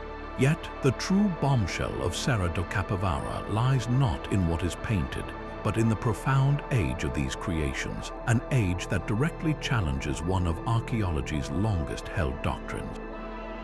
For decades, the prevailing theory of how and when humans first arrived in the Americas was dominated by the Clovis first model. This hypothesis, named after distinctive stone spear points first discovered near Clovis, New Mexico, posited that the first people were big game hunters who crossed the Bering Land Bridge from Siberia into Alaska around 13,000 years ago. As the massive ice sheets that covered North America began to recede, they supposedly followed an ice-free corridor down into the heart of the continent, rapidly spreading southward and reaching the southern tip of South America within a mere 1,000 years. This narrative was clean, elegant, and widely accepted. However, the paintings and associated artifacts at Serra da Capivara, championed by the pioneering Brazilian archaeologist Ned Guidon, have thrown a massive wrench into this tidy story. Guidon's team employed radiocarbon dating on charcoal from ancient hearths found within the rock shelters, and the results were nothing short of revolutionary. The dates they obtained suggested human occupation at the site stretching back an astonishing 48,000 to 50,000 years. If these dates are accurate, it means humans were living in Brazil a full 35,000 years before the Clovis culture even emerged. This radical claim, as you can imagine, has ignited a firestorm of academic debate that continues to this day. The implications are staggering. It would mean that the first human arrival in the Americas was not a late, rapid blitzkrieg, but a much earlier and likely much more complex process of migration. It completely upends our understanding of human technological capabilities, suggesting that these early people must have possessed some form of seafaring knowledge to skirt along the coast, as the inland ice-free corridor would not have been open 50,000 years ago. So, why is there such fierce resistance to these dates? Skeptics of the early chronology point to potential issues with the samples themselves. They argue that the charcoal used for dating could have been contaminated by much older, naturally occurring forest fires, or that the samples might not be indisputably linked to human activity. The Clovis first model has been a powerful paradigm for generations, and overturning it requires an overwhelming burden of proof. Yet Serra da Capivara is not alone. Other sites across the Americas, like Monte Verde in Chile and the White Sands footprints in New Mexico, are also yielding compelling evidence of pre-Clovis habitation, slowly but surely building a consensus that the human story in the New World is far older and more intricate than we ever dreamed. Beyond the heated debate over dates, the rock art itself provides an invaluable, silent narrative of a lost world. The artists of Serra da Capivara did not simply record what they saw, they infused their work with a profound sense of spirit and community. The scenes are remarkably diverse. We see intimate depictions of daily life, couples embracing, women gathering food, and groups processing plants. There are dynamic hunting scenes showing coordinated strategies for taking down large game. But perhaps the most captivating are the complex ceremonial scenes, filled with figures adorned with elaborate headdresses and body paint, their forms caught in rhythmic motion. This isn't crude graffiti, it's a sophisticated symbolic language. The sheer number of sites and the consistency of style across a vast area suggest this was not an isolated band of people, but a thriving, long-established culture with shared traditions and beliefs. They were observing their environment with a naturalist's eye, venerating the animals they depended on, and creating a rich ceremonial life to make sense of their world. Their art is a testament to a fully formed human society, already deeply rooted in the landscape tens of thousands of years ago. The silent cliffs of Serra da Capivara, therefore, hold a dual legacy. They are both a breathtaking gallery of ancient human expression and the epicenter of a scientific revolution that is forcing us to rewrite the very first chapter of the human story in the Americas. But the story of Mesoamerica is not just one of slow environmental decline or gradual abandonment. Sometimes collapse comes not with a whimper, but with a roaring, violent inferno, and nowhere is this more dramatically illustrated than at the staggering metropolis of Teotihuacan. Around the year 550 AD, this city, one of the largest in the entire ancient world with a population that may have exceeded 100,000 people, experienced a cataclysm. Its ceremonial heart, the very center of its spiritual and political power, was systematically and deliberately set ablaze. This was not a random fire, it was a targeted destruction, a ritualized killing of a city that had dominated the Mexican highlands for centuries. The scale of its ruins is still breathtaking today. Walking down the vast Avenue of the Dead, with the monumental Pyramid of the Sun looming to your right and the Pyramid of the Moon anchoring the northern terminus, you are surrounded by a planned urban landscape of a sophistication that rivals ancient Rome. The identity of the people who built this masterpiece, however, is one of the most profound and enduring voids in the archaeological record. They left behind no deciphered written history, no royal tombs filled with named kings, no definitive declarations of who they were. They are a civilization without a face, a ghost that haunts the very grandeur it created. This central mystery of the builder's identity is deeply frustrating because of the city's undeniable influence. Teotihuacan was a true cosmopolitan hub, a melting pot where distinct ethnic enclaves, Oaxacans, Maya, Gulf Coast peoples lived in their own barrios or neighborhoods within the city. Its artistic style, its architectural forms, and its symbols of power were copied and emulated from the Maya kingdoms in the south to the rising powers in the west. We see images of the Teotihuacan god, the storm god Tlaloc, and the feathered serpent, appearing on monuments hundreds of miles away. Yet, despite this pervasive cultural footprint, the language they spoke and the name they called themselves have been utterly lost to time. The name we use today, Teotihuacan, comes from the later Aztecs who discovered the magnificent, empty ruins and believed it was the place where the gods created the sun and the moon. It translates to the city of the gods, or the place where men become gods. The Aztecs could not fathom that mere humans had built such a place, and in a way, their awe-struck naming has only deepened the enigma for us, forever framing the city as a place of divine, rather than human, origin. The architecture itself is a testament to an almost unimaginable degree of social organization. The Pyramid of the Sun is a true colossus, constructed over a natural cave system that was considered a sacred portal to the underworld. The entire pyramid was built in a single, continuous period of construction, an effort that would have required an army of laborers working in perfect coordination for decades. The city's layout is equally impressive, meticulously aligned 15.5 degrees east of true north, an orientation that some researchers believe was tied to the celestial cycles or to a sacred mountain on the horizon. This was not a city that grew organically. It was a premeditated vision, a utopian grid imposed upon the landscape by a leadership with absolute control over human and material resources. The very precision of its design makes the violence of its end all the more shocking, and the end was undeniably violent. The archaeological evidence paints a vivid and chilling picture of a coordinated attack on the symbols of power. Sometime in the 6th century, a massive fire was set along the Avenue of the Dead. But this was not an accidental blaze. The burning was focused with surgical precision on the temples, palaces, and statues of the ruling elite. The most sacred structures, including the temple atop the Pyramid of the Feathered Serpent, were torn down, their sculptures smashed and defaced. Statues of rulers were mutilated, their heads broken off in a clear act of damnatio memoriae, an attempt to erase them from memory. The civic and religious core of the city was reduced to a smoldering ruin. What could have sparked such a thorough and symbolically charged destruction? One of the most compelling theories points to a massive internal revolt, a revolution from below. For all its grandeur, Teotihuacan was a society of stark inequalities. The elite lived in spacious, lavishly decorated palace compounds near the ceremonial center, while the vast majority of the population resided in cramped, standardized apartment compounds on the city's periphery.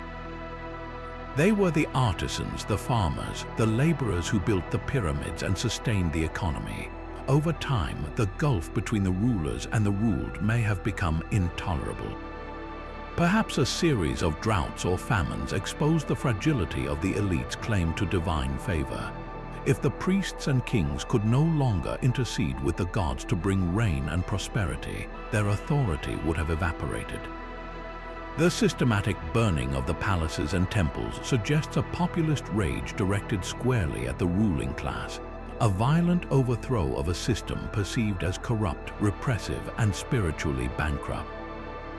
The smashing of the statues was the final act of liberation, a declaration that the old gods and their earthly representatives had failed. Yet, an internal revolt is not the only possibility. Another school of thought suggests the city was brought down by an external invasion. Teotihuacan was an imperial power, and it likely maintained its influence through a combination of trade, diplomacy, and military force. It may have made powerful enemies among the rising states on its periphery. The burning of the city center could have been the work of a coalition of these rivals, a final, decisive strike against their longtime overlord. There is some evidence of militarism in the city's final phases, including the presence of a distinct warrior class. However, the targeted nature of the destruction, focusing on symbols of rulership rather than a general sack of the entire city, lends more weight to an internal, ideological purge than a frenzied attack by outsiders. An invading army would likely have looted the entire city, not just its ceremonial core. A third, and perhaps most intriguing, explanation involves an internal power struggle that spiraled out of control. Perhaps the city was not brought down by the poor against the rich, but by one faction of the elite against another. A civil war between competing noble families or between the military and the priestly class could have escalated into a city-wide conflagration. The mutilation of specific rulers' statues supports this idea, indicating a very personal and political vendetta.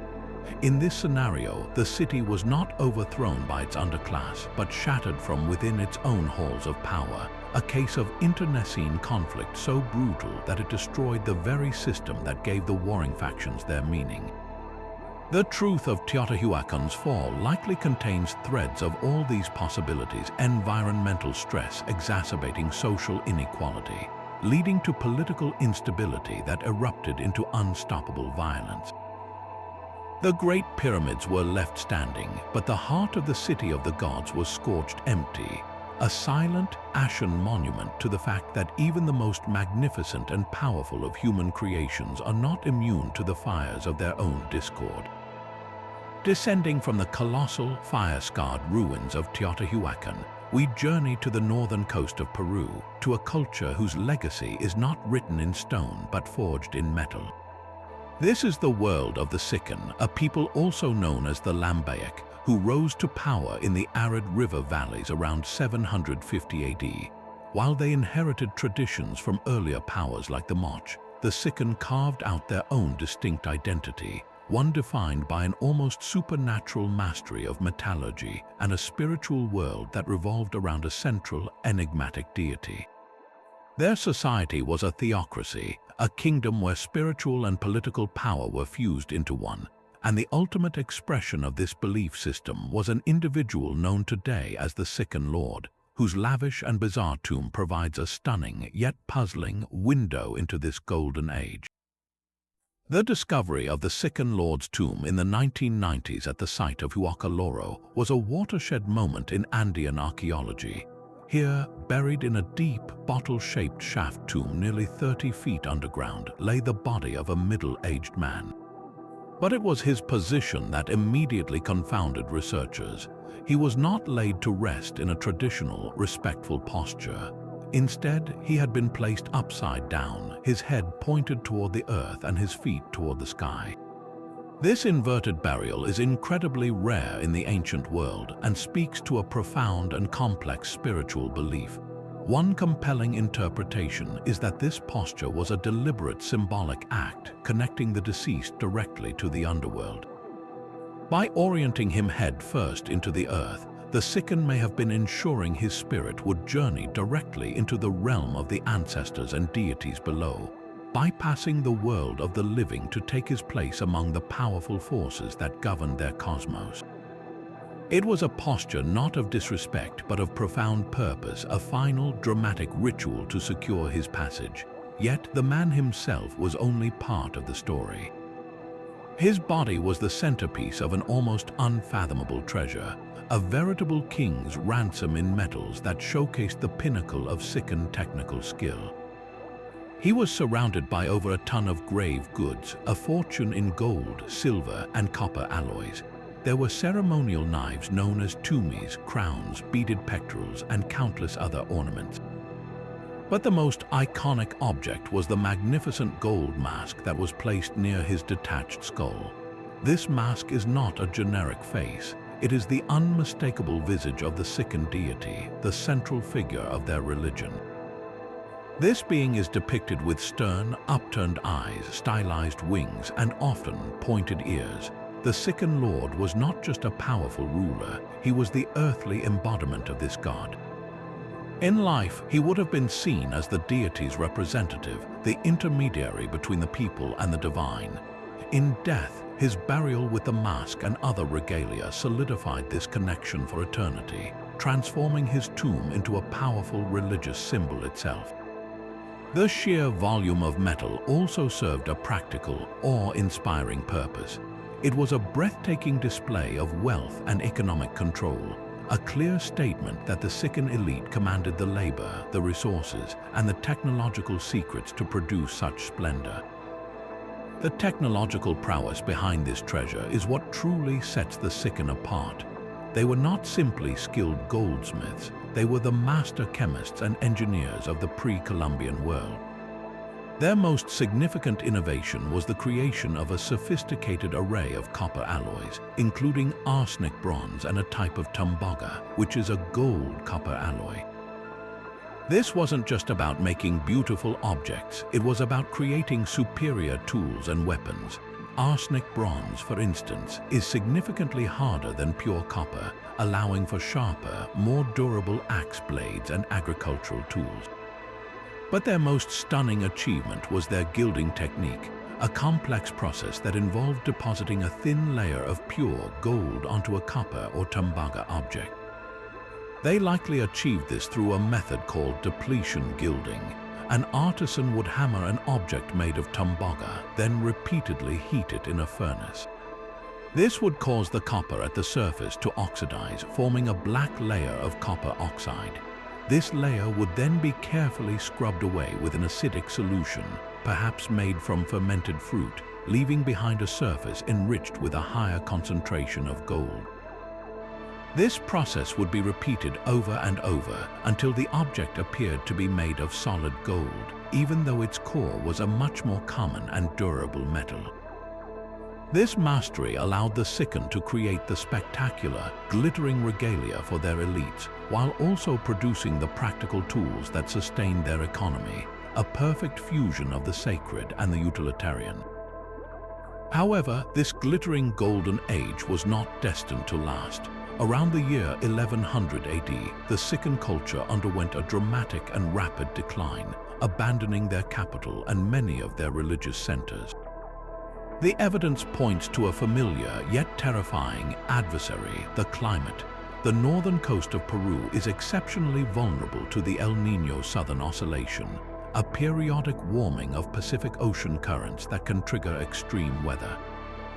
A series of particularly severe and prolonged El Niño events appears to have struck the region right at the peak of Sicán power.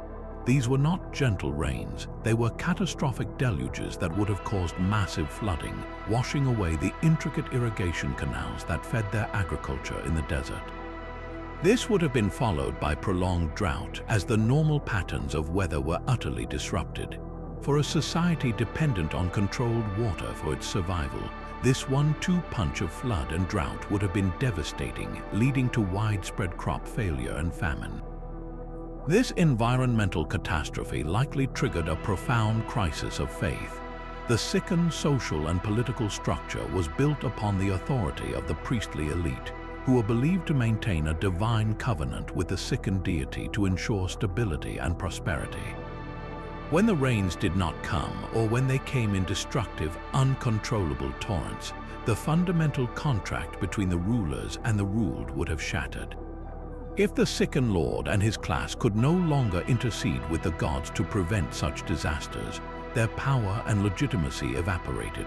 Archaeological evidence shows that around this time, the great religious capital at Sicán was deliberately burned and abandoned. The temples dedicated to the Sicán deity were destroyed. It was not an invasion from the outside that toppled this culture. It was an internal collapse, a loss of faith amplified by an environmental breakdown. The people likely dispersed and their political unity dissolved. In the power vacuum that followed, a new culture, the Chimu, eventually arose, adopting and adapting much of the Sicán's magnificent metallurgical knowledge. The tomb of the Sicán Lord, with its inverted body and golden mask, thus becomes a poignant symbol of this rise and fall, a testament to a society that reached dazzling technological heights, only to be humbled by the very forces of nature they sought to control through their gods and their gold. From the golden tombs of the Sicán, we travel to the rolling, forested hills of eastern Oklahoma, where a different kind of treasure was discovered, one that rewrote our understanding of ancient North America. This is the enigma of the Spiro Mounds, a complex of 12 earthen mounds that served as one of the most important and powerful ceremonial centers of the Mississippian culture. For centuries, this place was a nexus of spiritual and political power, a place where the earthly and supernatural worlds were believed to intersect. But its ultimate secret was locked away inside a single, extraordinary mound, a discovery so rich and so bizarre that it rivals the finds from any royal tomb in the world, earning it the dramatic nickname, the King Tut's Tomb of the Arkansas Valley. The heart of this mystery is the Craig Mound. Unlike the massive, flat-topped platform mounds used for temples or elite residences, the Craig Mound was a unique burial mound with a startling feature. Sometime in the 14th century, the people of Spiro constructed a hollow, beehive-shaped chamber within the mound, and then filled this chamber with what can only be described as a sacred treasury. The conditions inside this sealed space were nothing short of miraculous. A perfect combination of airflow and the properties of the surrounding soil created a unique microenvironment, preserving materials that almost never survived the damp climates of the eastern woodlands. When this chamber was rediscovered in the 1930s, first by a group of commercial relic hunters who dynamited their way in, archaeologists were presented with a scene of staggering preservation. They didn't just find stone and pottery, they found a breathtaking collection of perishable masterpieces, intricately woven textiles, baskets, elaborate feather capes, and vast quantities of carved shell and embossed copper plates, all in a state of conservation that was unprecedented for the region. The sheer volume and quality of the artifacts point to Spiro being far more than a local chieftain's village. It was a central hub in a continent-wide exchange network. The objects within the Craig Mound were sourced from every corner of North America. There was copper from the Great Lakes region, mica from the Appalachian Mountains, shells from the Gulf of Mexico, and finely crafted stone tools and pottery from all across the Southeast. This was not merely trade for practical goods, it was the accumulation of sacred paraphernalia, objects of immense spiritual power that were drawn to this ceremonial center. The most compelling of these artifacts are the large, intricately engraved shell cups and gorgets, as well as the thin, hammered copper plates. These pieces are covered in a complex and cohesive set of symbols, a visual language that scholars call the Southeastern Ceremonial Complex. At the center of this iconography is a recurring, powerful figure, the birdman. This being is often depicted as a composite creature, part human and part bird, sometimes holding a mace or a severed head, and frequently shown in a dynamic dancing pose. Another common motif is the so-called weeping eye, a stylized eye with a line extending downward, thought to represent a falcon's facial markings or perhaps tears of spiritual mourning or sacrifice. Interpreting this sacred art unlocks the spiritual worldview of the Spiro people and their Mississippian contemporaries. The birdman is widely believed to represent a celestial deity or a mythical hero, a powerful mediator between the upper world of the gods and the middle world of humans. The themes of warfare, ritual sacrifice, and renewal depicted on these objects suggest a belief system deeply concerned with the cycle of life and death, and the offerings required to maintain cosmic balance. The Craig Mound, then, was not a simple tomb for a single ruler, but a collective reliquary, a protected vault for the most sacred objects of the entire society. It was a physical library of their spiritual knowledge, a place where the instruments of their most important ceremonies were kept safe. This leads to the final, haunting question: why was this unparalleled repository of sacred art and power objects so meticulously assembled only to be permanently sealed shut?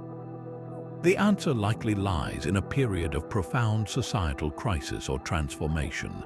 Around the time the chamber was sealed, the entire Mississippian world was beginning to falter.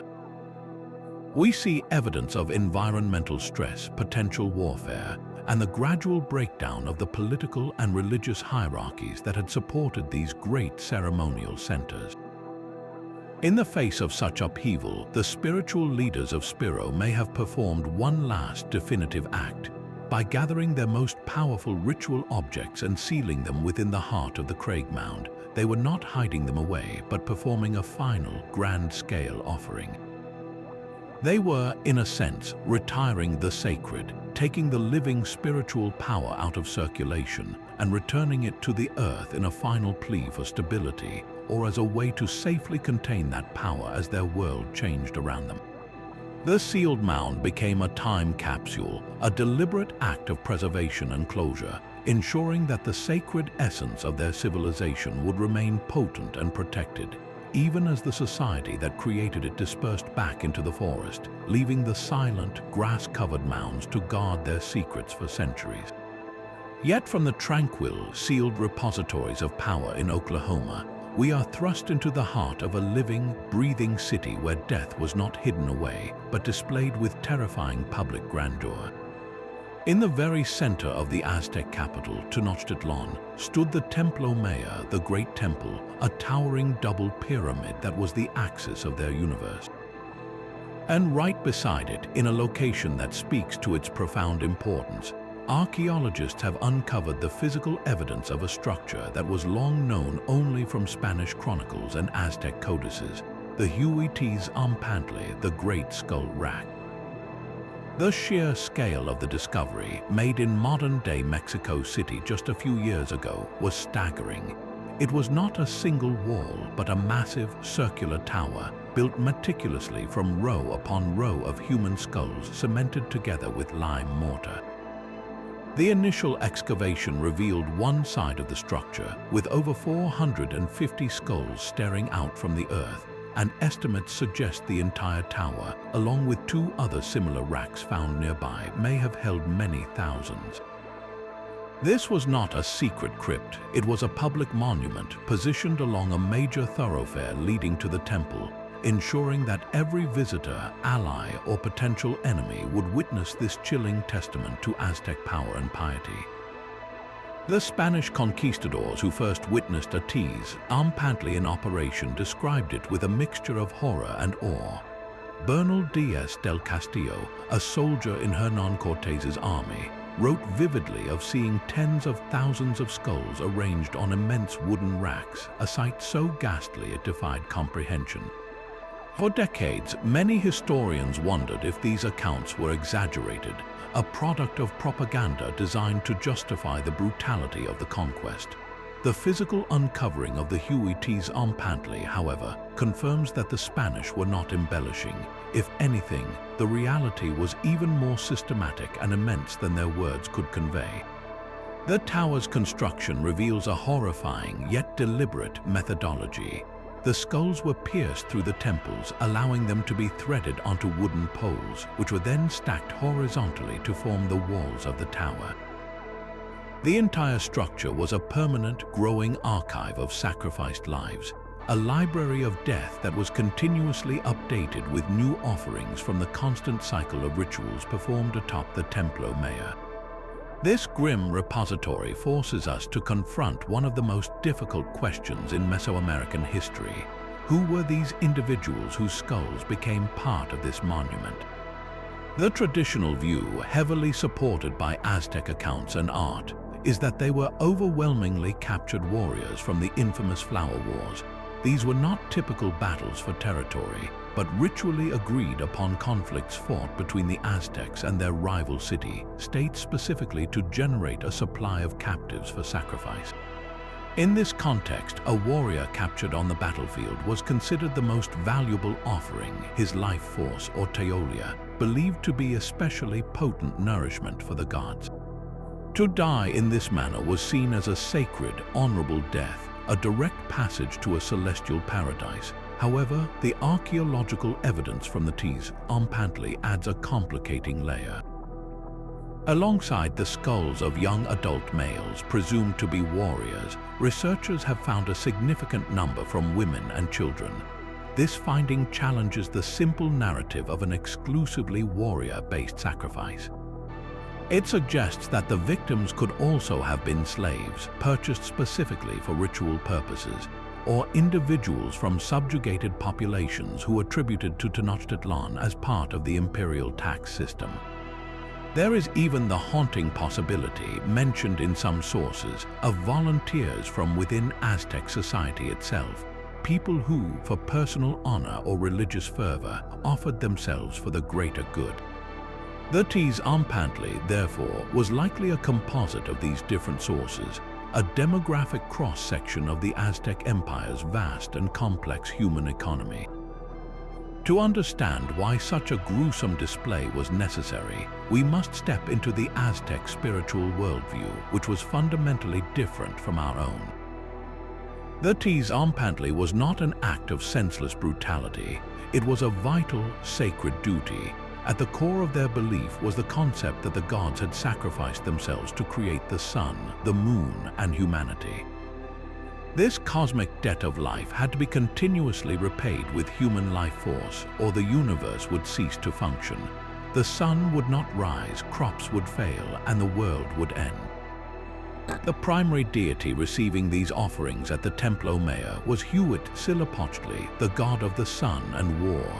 Each sacrificial victim was seen as a literal embodiment of the god himself, their hearts offered to nourish the sun and their blood the sacred water sprinkled on the temple idols. The skull, or Tees-Ontokomatl, was considered the vessel that contained the singular life force of a person. By publicly displaying these skulls on the Tees-Ompantli, the Aztecs were not just discarding remains, they were showcasing the accumulated spiritual energy that powered their world. It was a public record of their devotion, a proof that they were upholding their end of the cosmic bargain and ensuring the continued movement of the cosmos. Beyond its profound spiritual role, the Tees-Ompantli was also a masterful tool of political psychology.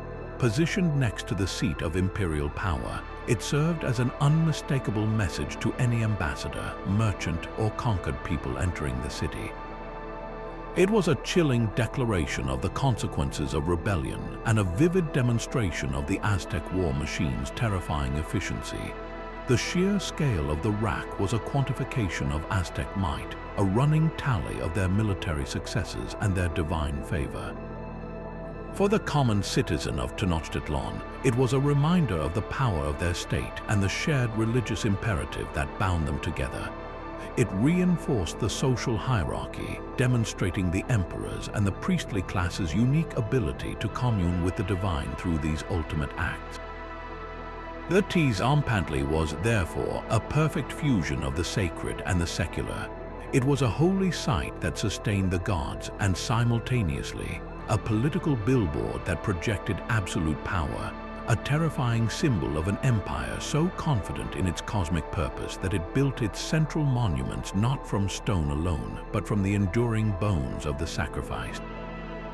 But to truly grasp the scale of this discovery, we must first dismantle a myth that has persisted for centuries: the idea of the Amazon as a pristine, untouched wilderness, a so-called counterfeit paradise incapable of supporting large, complex societies. For generations, the dominant narrative, heavily influenced by early explorers' accounts, painted the rainforest as a place where only small, nomadic tribes could eke out a living, forever locked in a struggle against a poor, acidic soil that leached nutrients away. This view suggested that the environment itself imposed a hard ceiling on cultural development, preventing the rise of cities, states, and the kind of monumental architecture seen in the Andes or Mesoamerica. It was a story of limitation, of a vast green emptiness that had always been that way. But what if that story was wrong?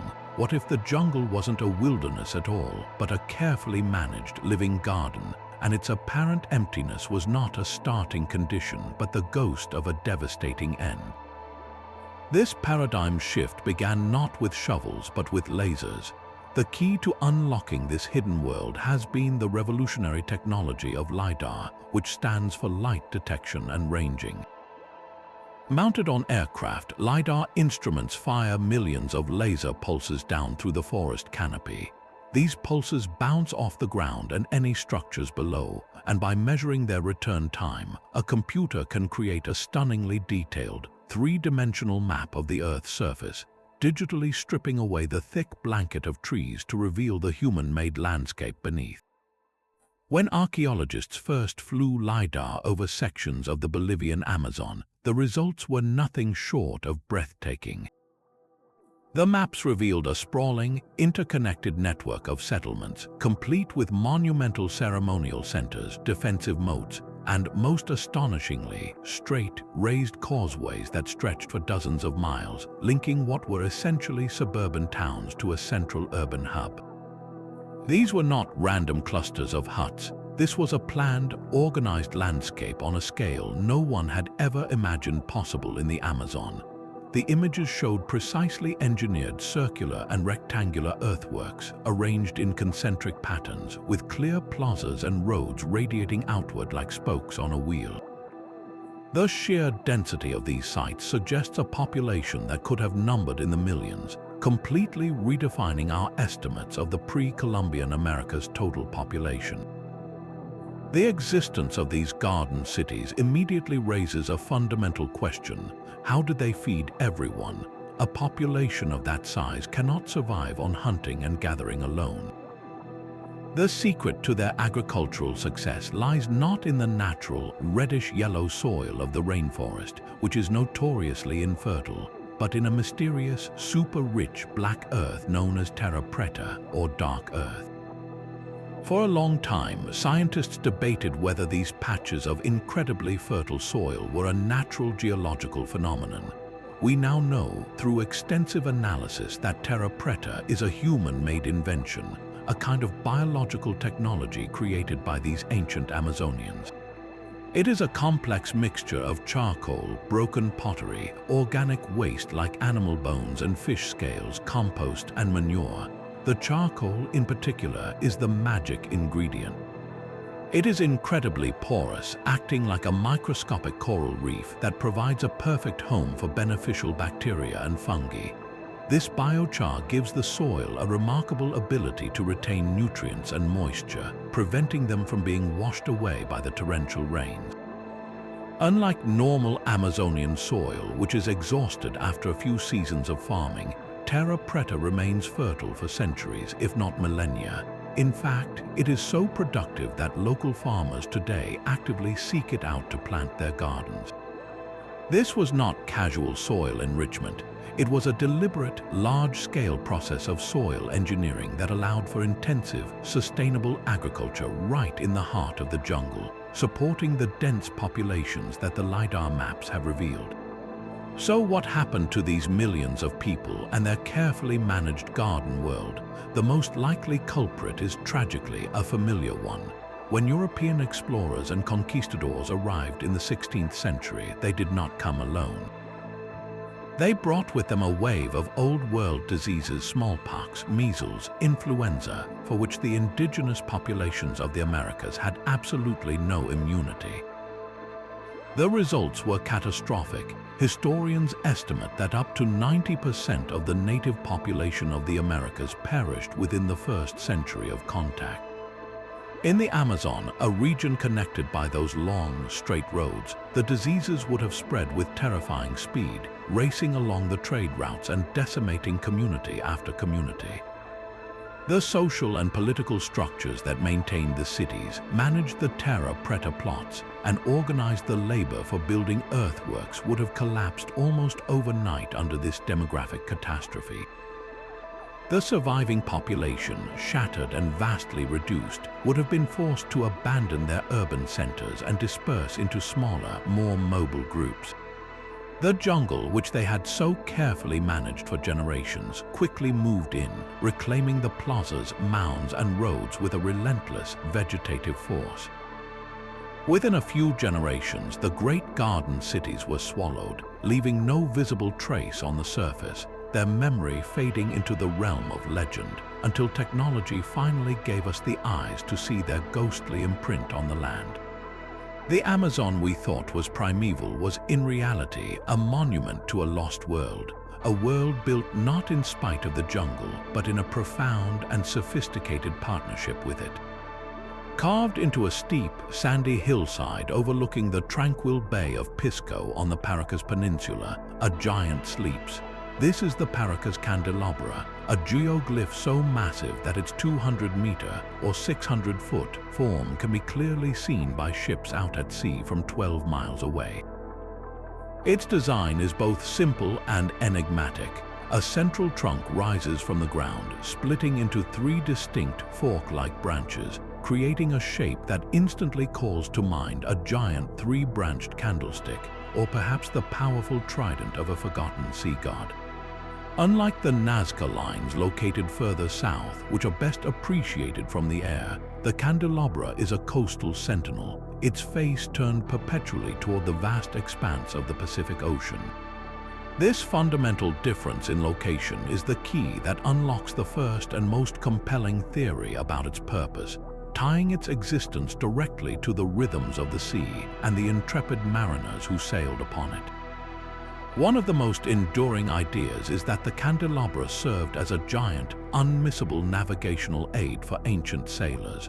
The Paracas culture, which flourished from around 800 BC to 100 BC, were known to be skilled seafarers. They built sophisticated reed boats capable of long-distance voyages for trade, fishing, and perhaps even exploration far down the coast. In an age without compasses or charts, coastal landmarks were absolutely critical for safe passage.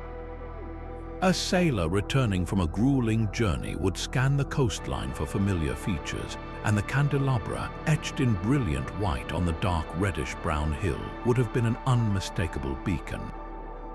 Its immense size and unique shape would have signaled one thing to a weary crew: you are home. It marked the entrance to the protected bay, a safe harbor after the perils of the open ocean. In this practical view, the geoglyph was less a sacred symbol and more a vital piece of ancient maritime infrastructure, a lighthouse without a flame that guided generations of sailors back to the heart of the Paracas world. Yet, the form of the candelabra is so distinctive that many researchers believe its meaning must run deeper than mere navigation. This leads to a more botanical and indeed more psychedelic interpretation. The 3-pronged design bears a striking resemblance to the Datura stramonium plant, commonly known as Jimson weed. This is not a harmless garden flower. It is a powerful and dangerous hallucinogen, long used by shamans throughout the Americas to induce visionary trance states to communicate with the spirit world. For the Paracas people, who are famed for their intricate and spiritually profound textiles depicting flying shamans and transformed beings, altered states of consciousness were likely a central part of their religious life. The theory suggests that the candelabra could be a gigantic representation of this sacred plant, a monumental signpost marking the entire peninsula as a sacred landscape where the veil between worlds was thin. It would have been a territorial marker of immense spiritual power, warning the uninitiated of the potent forces at play, while simultaneously serving as a welcoming symbol for those seeking transcendental knowledge, a giant stone embodiment of the gateway to the divine. A third and equally powerful theory connects the candelabra to the most important deity in the Andean pantheon, Viracocha, the creator god. In later Inca mythology, Viracocha was depicted as a bearded man who emerged from Lake Titicaca, created the sun, moon, stars, and humanity, and then walked across the land, teaching civilization before departing across the Western Sea, promising to return one day. While the Paracas culture predates the Inca by over a millennium, the roots of such a major deity likely stretch back far into the past. The candelabra's trident shape is strongly reminiscent of the staff or lightning bolt often associated with Viracocha. If this symbol was indeed linked to a primordial version of the creator god, then the geoglyph takes on a profound cosmological significance. Positioned on the coast, it could mark the very spot from which Viracocha was believed to have departed, or the place from which he would one day return.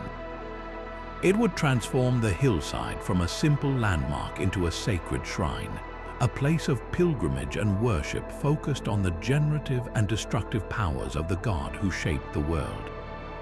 The candelabra, in this light, becomes a permanent prayer etched into the earth, a plea for continued creation and a reminder of a foundational promise made at the dawn of time. The very method of the candelabra's construction adds another layer to its mystery and speaks to the ingenuity of its creators. It was not merely scratched onto the surface. The Paracas people dug trenches up to 2 feet deep and lined the floors and walls with stones, a technique that prevented the relentless coastal winds from erasing their work. The resulting grooves, filled with light-colored sand and stabilized by the stones, created a brilliant white figure that has endured for more than 2,000 years. This was not a casual drawing. It was an engineered monument built to last, a permanent feature in the landscape that required significant planning, coordination, and labor to create and maintain. The choice of this specific, highly visible hillside was undoubtedly deliberate. Whether its primary function was to guide sailors, honor a hallucinogenic plant, or venerate a creator god, its placement ensured it would be seen by everyone approaching from the ocean, making a powerful statement about the identity, beliefs, and capabilities of the Paracas people. It stands as a solitary, immense question mark on the Peruvian coast, a silent symbol whose true meaning is as fluid as the sea it overlooks, inviting us to consider a world where navigation, botany, and divinity were inextricably woven into a single, monumental design. While the Aztecs forged an empire through terror and tribute, casting a long shadow across Mesoamerica, there was one powerful rival that stood firm, a kingdom that the Aztec war machine could never break. This was the Purépecha Empire, often known by the name the Spanish gave them, the Tarascans.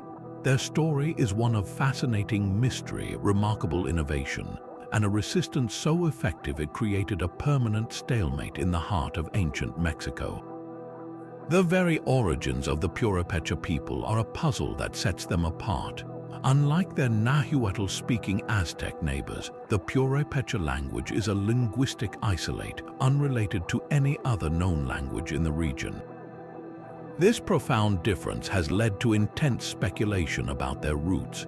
Some linguists and archaeologists suggest they may have originated far to the south, perhaps with ancient connections to the cultures of South America, migrating northward and settling in the rich volcanic highlands of what is now Michoacán. This separate heritage meant they developed a unique cultural identity, with their own gods, their own customs, and a fiercely independent spirit that would define their history.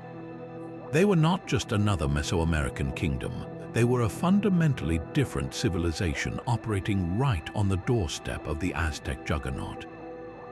Their ability to resist Aztec expansion was not just a matter of spirit, it was built on a technological advantage that no other culture in the region possessed: masterful metallurgy. While the Aztecs were still primarily using obsidian-bladed weapons, the Purepecha were smelting and forging metal on an industrial scale. They mined vast quantities of copper from the mountains of their homeland and perfected techniques for working it into tools, ornaments, and most importantly, weapons. They produced formidable copper axes, sharp spear points, and protective armor. Imagine the shock of an Aztec warrior, used to the razor-sharp but brittle nature of obsidian, facing an enemy whose weapons did not shatter upon impact. A copper axe could cleave through an obsidian-studded wooden club, and a copper spear tip could pierce armor more effectively and be reused again and again. This was not a slight edge, it was a military revolution. The Purepecha also worked with gold and silver, but it was their mastery of copper that gave their armies a tangible superiority on the battlefield, allowing them to turn back wave after wave of Aztec assaults. This technological prowess was matched by brilliant military and political strategy. The Purepecha state was a highly centralized and efficient kingdom, with a capital at Tzintzuntzan, meaning place of the hummingbirds, on the shores of Lake Pátzcuaro. They understood the Aztec threat and created a formidable defensive network. They fortified their frontiers with a series of garrisoned outposts and watchtowers, creating a hardened border that was constantly monitored. When the Aztecs, under the Emperor Axayacatl, launched a massive invasion in the late 1470s, they believed their sheer numbers would guarantee victory. Instead, they marched into a tactical nightmare. The Purepecha, led by their king, Tzitzispantecuer, lured the Aztec army into a carefully prepared killing zone near the city of Tlaxamaloyan. Using their superior metal weapons and intimate knowledge of the terrain, the Purepecha warriors encircled and annihilated the Aztec force. The defeat was so total and humiliating that it reportedly cost the Aztecs over 20,000 soldiers. This catastrophic loss forced the Aztec emperors who followed to accept a bitter truth. The western frontier was closed. They shifted their expansion to other fronts, but they never again attempted a full-scale invasion of Michoacán. An uneasy, tense peace settled between the two empires, a cold war maintained by the unbreakable strength of the Purepecha state. So why, given their incredible story of defiance and innovation, are the Purepecha often a footnote in popular history, overshadowed by the Aztecs and Maya? The reasons are as much about the nature of history as they are about the past itself. Firstly, the Spanish conquest dramatically altered the narrative. When the Spanish arrived, they immediately recognized the Aztecs as their primary adversary and the source of the greatest wealth and power.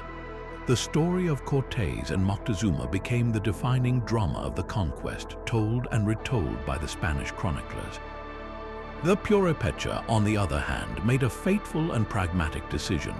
Their ruler, the Kazansai Tangakchuan Roman II, upon seeing the power of the Spanish and hearing of the Aztec capital's fall, chose to submit to the Spanish crown peacefully in 1522. He hoped to preserve his kingdom's autonomy as a vassal state. This lack of a single, epic, bloody last stand against the conquistadors meant their story was less dramatic and therefore less recorded in the Spanish colonial histories that shaped our early understanding of the region. Secondly, the Purepecha left behind a different kind of physical legacy. They did not build vast stone cities with towering pyramids on the scale of Teotihuacan or Tenochtitlan. Their architectural signature was the Yakata, unique round-step pyramids often built in a distinctive T shape, which are impressive but less monumental in scale. More critically, they did not have a written language in the same way the Maya did. Their records were kept through oral tradition and pictographic codices, many of which were destroyed during the colonial period. Without the deciphered glyphs and massive ruins that capture the public imagination, their history has remained more in the realm of archaeology than popular legend. Yet, this should not diminish their achievement. the Purépecha Empire stands as a powerful testament to the diversity and complexity of Mesoamerica. They were the unconquered rivals, a civilization that, through a blend of unique origins, technological brilliance, and strategic genius, carved out a kingdom that even the mighty Aztecs had to acknowledge as an equal power, a silent empire whose story of resistance offers a crucial alternative narrative to the once unchallenged tale of Aztec dominance. Now, we travel from the unconquered fortresses of the Purépecha to the heart of North America, where a different kind of power flourished, one built not on conquest or empire, but on a shared sense of wonder and a breathtaking exchange of ideas. This is the mystery of the Hopewell culture, a phenomenon that transformed the eastern woodlands between roughly 100 BC and 500 CE. The Hopewell were not a single, unified nation, but a constellation of related societies scattered across river valleys from the Great Lakes to the Gulf of Mexico. What binds them together in the archaeological record is something truly extraordinary. A vast, continent-spanning exchange network now known as the Hopewell Interaction Sphere. Imagine a world where communities from Florida to the Rocky Mountains were connected by a web of relationships, where prized materials and sacred knowledge flowed for hundreds, even thousands of miles, all without the command of a king, the march of an army, or the edict of a centralized state. This was a different model of complexity, one that challenges our very definition of civilization. The physical centers of this remarkable network were the earthworks, monumental landscapes that still inspire awe today. In places like the Scioto River Valley in Ohio, they sculpted the earth into enormous geometric shapes, perfect circles, sprawling octagons, and immense squares, often connected by wide, ceremonial pathways. These were not random piles of dirt. They were precisely surveyed and astronomically aligned enclosures, covering areas that could encompass dozens of modern football fields. The labor involved was immense, requiring the coordinated effort of thousands of people moving millions of baskets of earth. But the most iconic of all these earthworks is arguably the Great Serpent Mound in Ohio, a stunning effigy mound that winds its way for over a quarter of a mile along a ridge. This massive earthen serpent, with its coiled tail and open mouth, seems to be swallowing a giant oval, often interpreted as an egg or the sun. The purpose of these earthworks remains a subject of deep fascination. They were likely ceremonial centers, places where people from near and far would gather for rituals, feasts, and to honor the cycles of the sun, moon, and stars. They were not villages or fortifications, but sacred spaces, physical anchors for a shared spiritual life that united a diverse and far-flung population. The true scale of the Hopewell world, however, is revealed not just in the earth they moved, but in the objects they left behind in their elaborate burial mounds. When archaeologists excavate these mounds, they find a treasure trove of artifacts crafted from materials sourced from every corner of North America. In a single Hopewell tomb in Ohio, you might find ceremonial knives made from obsidian that was quarried in what is now Yellowstone National Park in Wyoming, over 1,200 miles to the west. There would be intricate ear spools and breastplates painstakingly hammered from pure, cold copper that originated from the shores of Lake Superior, hundreds of miles to the north. You would find sheets of glittering mica carved into delicate, translucent silhouettes of human hands, animal claws, and fantastical creatures, mined from the Appalachian Mountains to the southeast. There are shark teeth and alligator skulls from the Gulf of Mexico and grizzly bear teeth from the Rocky Mountains. This was not casual, practical trade for everyday necessities. These were exotic, sacred materials transformed by master artisans into objects of immense spiritual power and beauty. This brings us to the central, baffling question at the heart of the Hopewell mystery.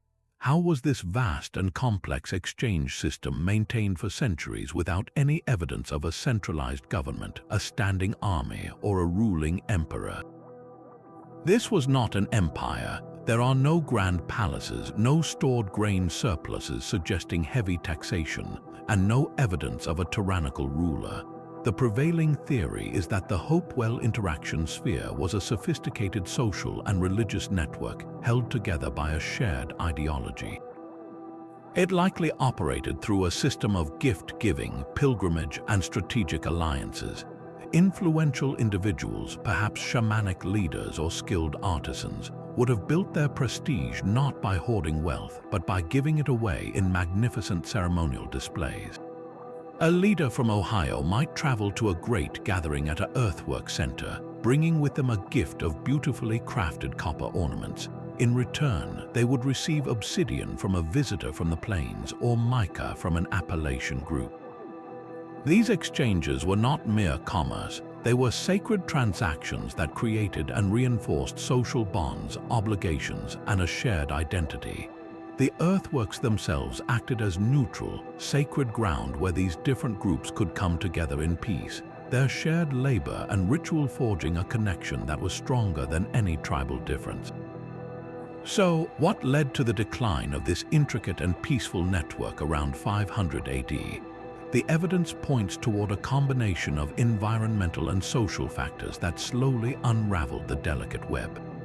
One significant factor was a dramatic shift in climate. Around this time, the region experienced a notable cooling period, which would have shortened growing seasons and made agriculture, upon which these settled populations increasingly relied, more risky and unpredictable. This environmental stress may have forced communities to turn inward, focusing on their own local survival rather than maintaining long-distance ceremonial connections. At the same time, there are signs of a profound social transformation. The practice of building massive geometric earthworks and depositing extravagant grave goods gradually ceased. Instead, there was a shift towards building more defensible settlements, often on high bluffs with palisade walls. This suggests a rise in conflict, perhaps competition over dwindling resources or the breakdown of the old ceremonial alliances that had once kept the peace. The world was becoming a more dangerous and fragmented place. The great gatherings at the earthwork stopped, the flow of exotic materials slowed to a trickle, and the shared Hopewell identity faded. The people did not vanish. Their descendants are the Native American nations of the region. But the unique, continent-wide conversation that was the Hopewell interaction sphere fell silent, leaving behind the silent, grassy mounds as a testament to a time when a vast stretch of North America was connected not by force, but by a shared sense of the sacred. But of all the treasures that survived the flames of conquest, perhaps none is more captivating than the Codex Zauch-Nuttall, a masterpiece of the Mixtec people. Picture a single document, not bound like a modern book, but folded back and forth like a screen, creating a long, continuous strip of deerskin nearly 35 feet in length, covered on both sides with a vibrant tapestry of painted figures and symbols. This is a screenfold book, and the Zauch-Nuttall is one of the most important historical documents to escape the destruction of the 16th century. It is not a simple list of events. It is a dense, intricate visual narrative, a fusion of history, genealogy, and sacred mythology designed to record the foundational stories of powerful Mixtec city-states. To the untrained eye, it appears as a beautiful but bewildering parade of images, gods with feathered headdresses, warriors locked in combat, couples seated on temples, and rivers of blood flowing from ceremonial scaffolds. Yet, to a trained epigrapher, this is a sophisticated and structured language, a complex pictographic system where every color, every gesture, and every placement on the page carries deep, specific meaning. Deciphering this visual language is a monumental challenge akin to cracking a code without a known key. The Mixtec writing system is largely logographic, meaning that individual signs represent whole words or ideas, not sounds. There is no alphabet to sound out. Instead, scholars must become detectives of iconography, learning to read the grammar of the images. Place names are often depicted through what is called a place sign, a combination of a geographical feature and a symbolic element. For instance, a hill with a flag-like ornament might represent the town of Tilantongo, a key political center. Dates are given in the sacred 260-day calendar, the Tonalpo Huali, represented by a combination of a number from 1 to 13 and one of 20-day signs like deer, rabbit, or flint. A person is typically shown sitting on a mat or a throne with a name glyph, a visual representation of their name floating nearby, often connected by a thin line to their head. The narrative flows not in strict left-to-right lines, but along a winding path dictated by red guideline dots, which lead the reader's eye from one scene to the next, connecting births, marriages, battles, and deaths across generations. At the heart of the Codex Zauch-Nuttall lies the epic saga of one of the most famous individuals in pre-Columbian Mesoamerica, a ruler whose life story reads like something from a classical tragedy, 8-Deer Jaguar Claw. His name is derived from his birth date, the day 8 deer in the ritual calendar. The Codex meticulously charts his incredible rise from a nobleman of lesser rank to the supreme ruler, or Yodizavui, of the powerful city of Tilantongo. We see him as a young man undergoing the painful and sacred ritual of drilling a hole in his nasal septum to receive a turquoise nose ornament, a mark of his royal status and his connection to the powerful deity of wind and wisdom, Nine Wind, the Mixtec equivalent of Quetzalcoatl. The narrative then follows his strategic and often brutal military campaigns. We witness his alliances sealed through calculated marriages to women from influential families and his conquests of rival city-states, shown by the iconic image of a temple erupting in flames and smoke. Through this combination of warfare and diplomacy, 8-Deer methodically built a formidable coalition of power, uniting a significant portion of the Mixtec region under his authority. However, the Codex does not shy away from the grim conclusion of his story, a stark reminder of the precarious nature of power. After decades of rule, the political landscape shifted. A powerful alliance formed against him, led by his own relatives and former allies. The pages depict his final, desperate moments. He is shown captured, his royal regalia stripped away. In a poignant and chilling scene, he is sacrificed, his blood offered to the gods by the very people who had once supported him. The story of 8-Deer is not merely a biography, it is a foundational political text. It served to legitimize the claims of his descendants, linking them to a heroic, if ultimately tragic, ancestor. It also functioned as a cautionary tale about ambition, the fragility of alliances, and the inescapable cycles of fortune and downfall that governed the Mesoamerican world. It is a richer, more complex historical record than many had believed possible for a so-called picture book, providing a nuanced, character-driven narrative that feels strikingly human even across 8 centuries. This makes the systematic destruction of this literary heritage one of the greatest cultural catastrophes in human history. In the decades following the Spanish conquest, friars like Diego de Landa in the Yucatan launched a zealous campaign to eradicate native idolatry. Seeing the codices as instruments of the devil, manuals for pagan worship, they gathered them by the thousands and set them ablaze in massive public bonfires. The scale of the loss is almost incomprehensible. Out of what was certainly a vast and diverse library of Mesoamerican thought encompassing history, astronomy, genealogy, poetry, and theology, only about 15 pre-Columbian codices are known to have survived, and most of those are Mixtec. The rest were turned to ash, their unique voices and the accumulated knowledge of centuries silenced forever. This was not just the burning of books, it was the deliberate severing of a people from their own past, an act of intellectual genocide that created a chasm of understanding we are still struggling to bridge today. The modern effort to piece together this fragmented history is therefore a race against time and a profound act of scholarly resurrection. Researchers are not only studying the few surviving originals with advanced technologies like multispectral imaging to uncover faded layers of paint. but they are also working with copies made by indigenous scribes in the early colonial period and painstakingly cross-referencing the genealogies and events in the codices with archaeological excavations at the very sites they name. A marriage recorded in the Codex Zauch-Nuttall can be corroborated by the discovery of a royal tomb at a site like Tomb 7 at Monte Alban, where the magnificent Mixtec gold and turquoise jewelry mirrors the regalia depicted in the painted pages. It is a slow, meticulous process of connecting the dots between art, archaeology, and the scant written records from the colonial era. Each new decipherment, each newly understood glyph, is a small victory, a piece of a continent's soul being gently guided back from the brink of oblivion.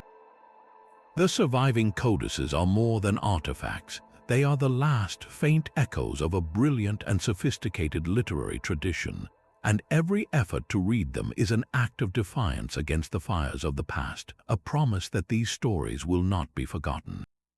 But the human preoccupation with death and the desire to preserve a connection with those who have passed finds its most ancient and poignant expression not in the grand empires of Egypt or the Andes, but with a humble, maritime people living on the starkly beautiful and arid coasts of northern Chile and southern Peru.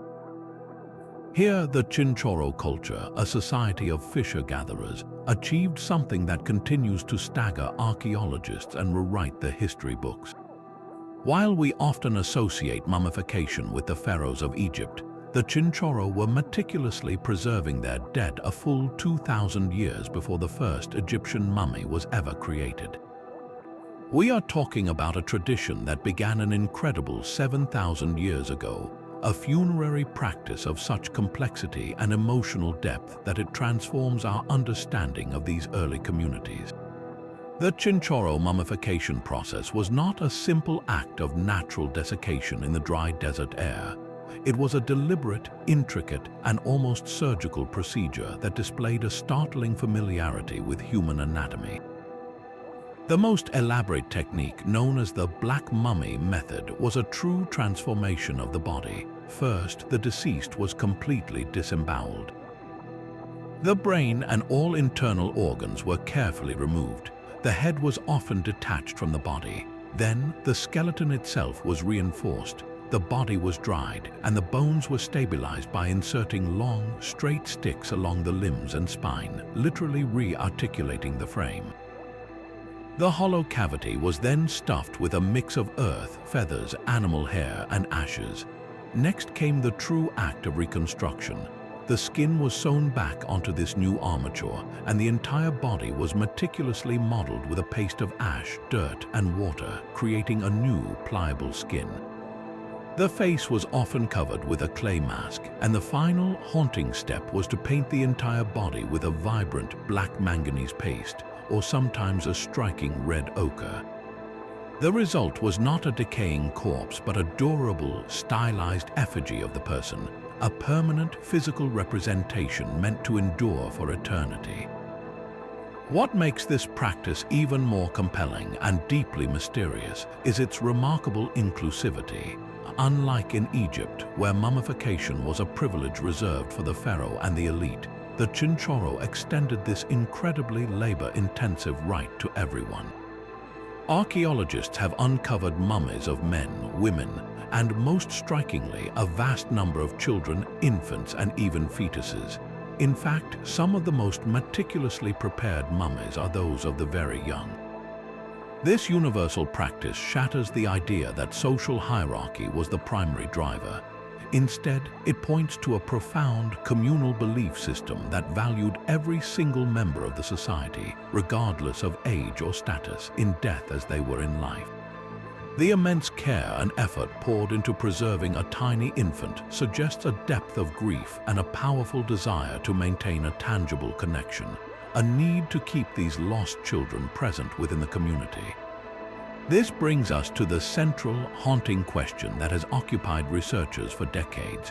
What powerful spiritual or cultural force could have motivated such a sustained and universal effort over thousands of years? One compelling theory views the practice through a lens of profound ancestor veneration. For the Chinchorro, the mummies may not have been seen as dead, but as transformed beings, powerful ancestors who remained active participants in the life of the community. They might have been kept in homes or special areas, consulted and cared for, serving as a physical link between the living and the spiritual world. In a harsh desert environment where life was precarious, maintaining a direct connection to the wisdom and protective power of past generations would have been a source of great comfort and stability. Another perspective delves into the Chinchorro's intimate relationship with their environment. Living on the coast, they were surrounded by the cyclical processes of the sea. They would have observed marine animals like sea lions naturally mummifying in the dry, salty air of the shore. This natural phenomenon could have inspired their own cultural practices, a human attempt to mimic and control the preservation they witnessed in the world around them. The mummification process, then, becomes a way of aligning human passage with the natural order, a ritual of returning the body to a permanent, stable state, much like the durable shells and bones they found on the beach. Perhaps the most emotionally resonant theory connects the origins of the practice directly to the high rate of infant mortality that would have plagued this ancient society. The loss of so many children may have triggered an existential and spiritual crisis, a desperate cultural response to make sense of such profound grief. The act of mummifying a child, of painstakingly reconstructing their tiny form, of making them beautiful and permanent, could have been a powerful ritual of healing. It was a way for the community to actively care for the deceased, to refuse to let them simply disappear, and to transform unbearable loss into a lasting, sacred presence. The Chinchorro mummies, therefore, are far more than archaeological curiosities. They are a silent testament to the deepest human emotions, love, grief, and a timeless, universal longing to defy the finality of death, a longing that, on the shores of the Atacama Desert, found its earliest and most democratic expression in the world. High in the Andes, centuries before the Inca forged their sprawling empire, another power was perfecting the very blueprint for highland supremacy. The Wari Empire, emerging around 600 AD in the highlands of what is now Peru, presents a fascinating historical puzzle. They were not just a powerful kingdom, they were administrative pioneers, creating one of the first great imperial states in South America, a model of organization and control so effective that its signature elements would echo down through the ages. The mystery lies in how they achieved this, building a vast network of control across some of the most challenging terrain on Earth, and why, after centuries of dominance, their system ultimately fractured, leaving their legacy to be inherited by others. The core of the Wari mystery is their revolutionary approach to governing a vast and diverse territory. Unlike earlier cultures that often centered on a single, powerful capital, the Wari implemented a strategy of decentralized control through a network of provincial administrative centers. Sites like Piquilacta, located near the sacred valley of Cusco, and Cerro Ball, a veritable fortress on a mesa in the Moquegua Valley, were not just settlements, they were nodes of imperial power.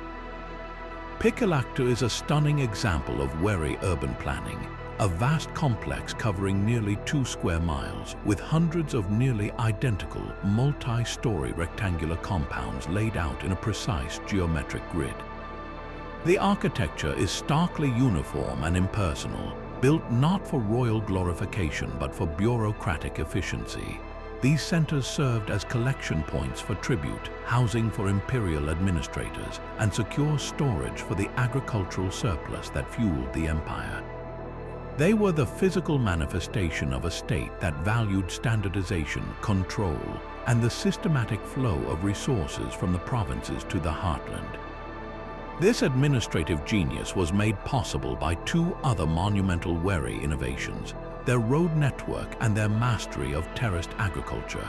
The Wari constructed an extensive system of roads that connected their far-flung provinces, a precursor to the famous Inca highway system that would later astonish the Spanish. These were not mere footpaths, they were engineered roads often paved and equipped with retaining walls that allowed for the rapid movement of troops, the efficient transport of goods, and the swift travel of imperial messengers. This infrastructure physically bound the empire together, enabling the central government to project its power and communicate its will across immense distances. Just as crucial was their transformation of the mountainous landscape itself.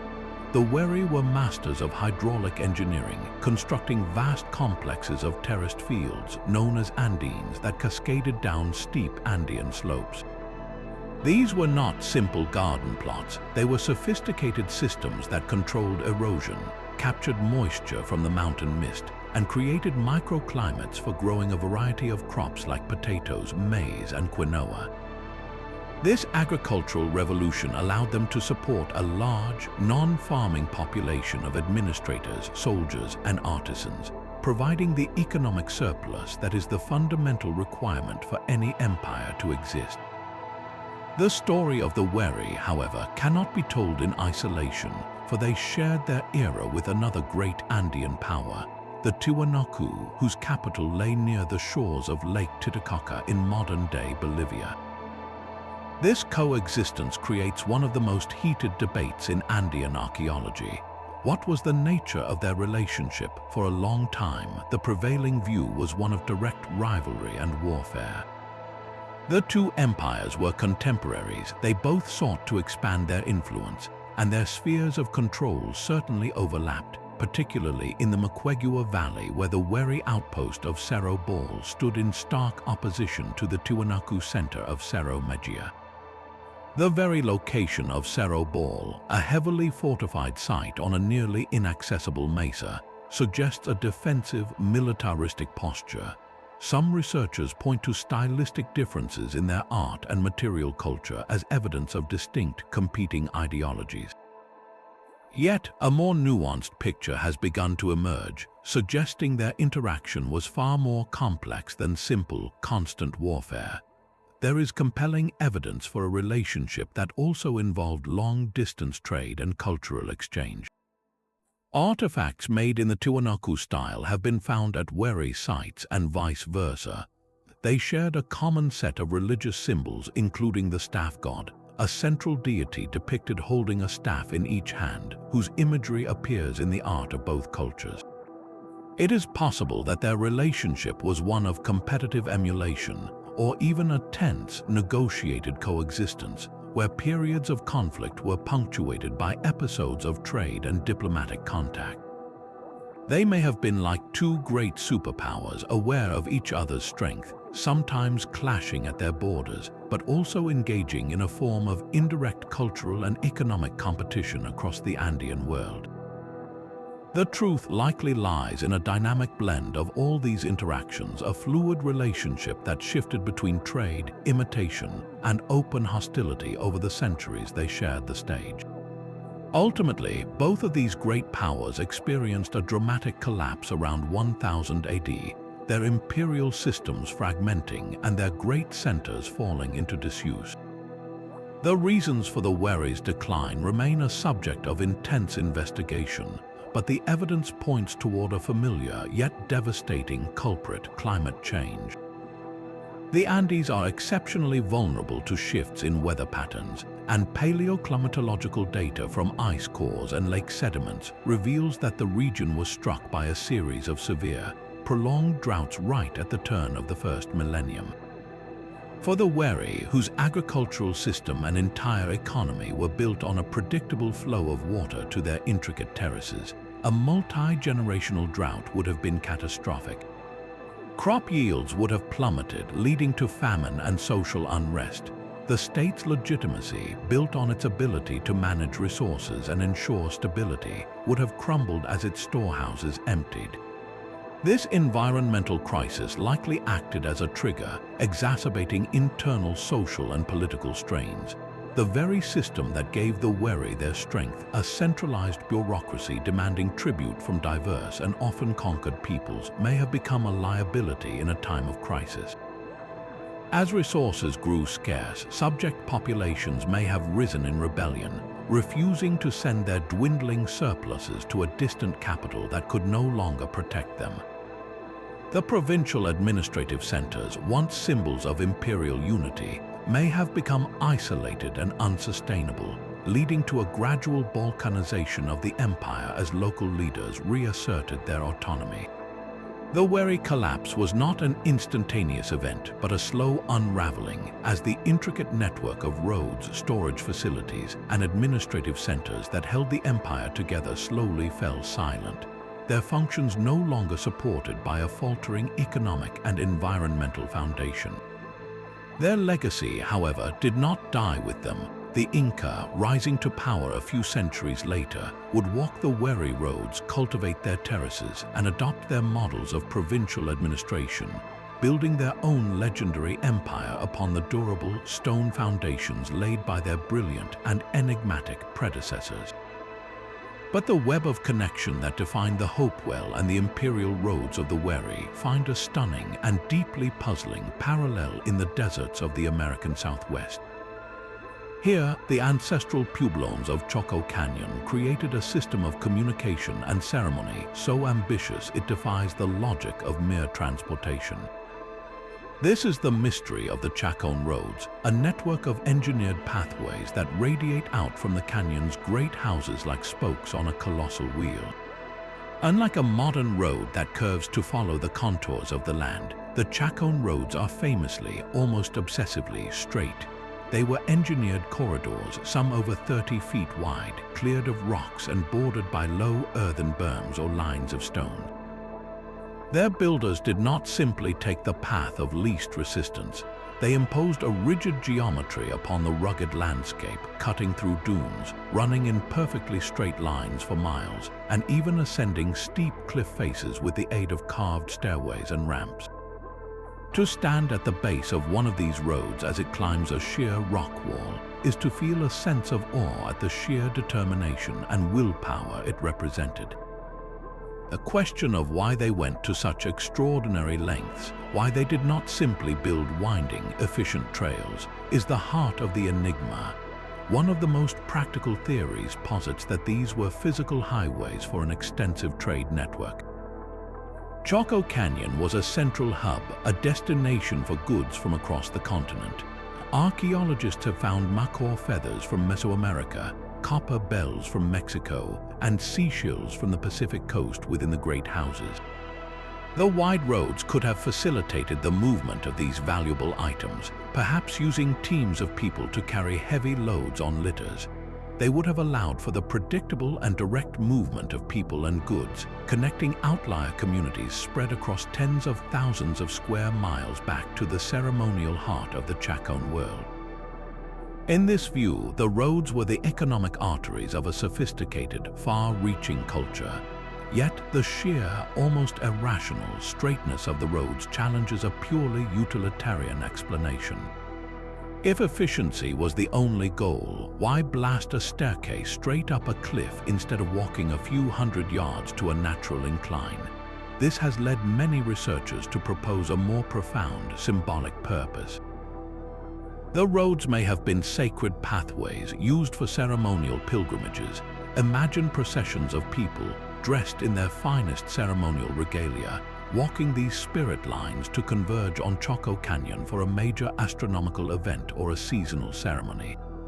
The physical journey itself would have been a form of worship, a walking meditation along a path that connected the mundane world of the outlier villages to the immense spiritual power concentrated in the canyon's great kivas and monumental architecture. The difficulty of the path, the act of climbing a cliff on a carved staircase, could have been an integral part of the ritual, a test of faith and dedication that heightened the spiritual experience of arrival. This spiritual interpretation is powerfully supported by the road's potential connection to the cosmos.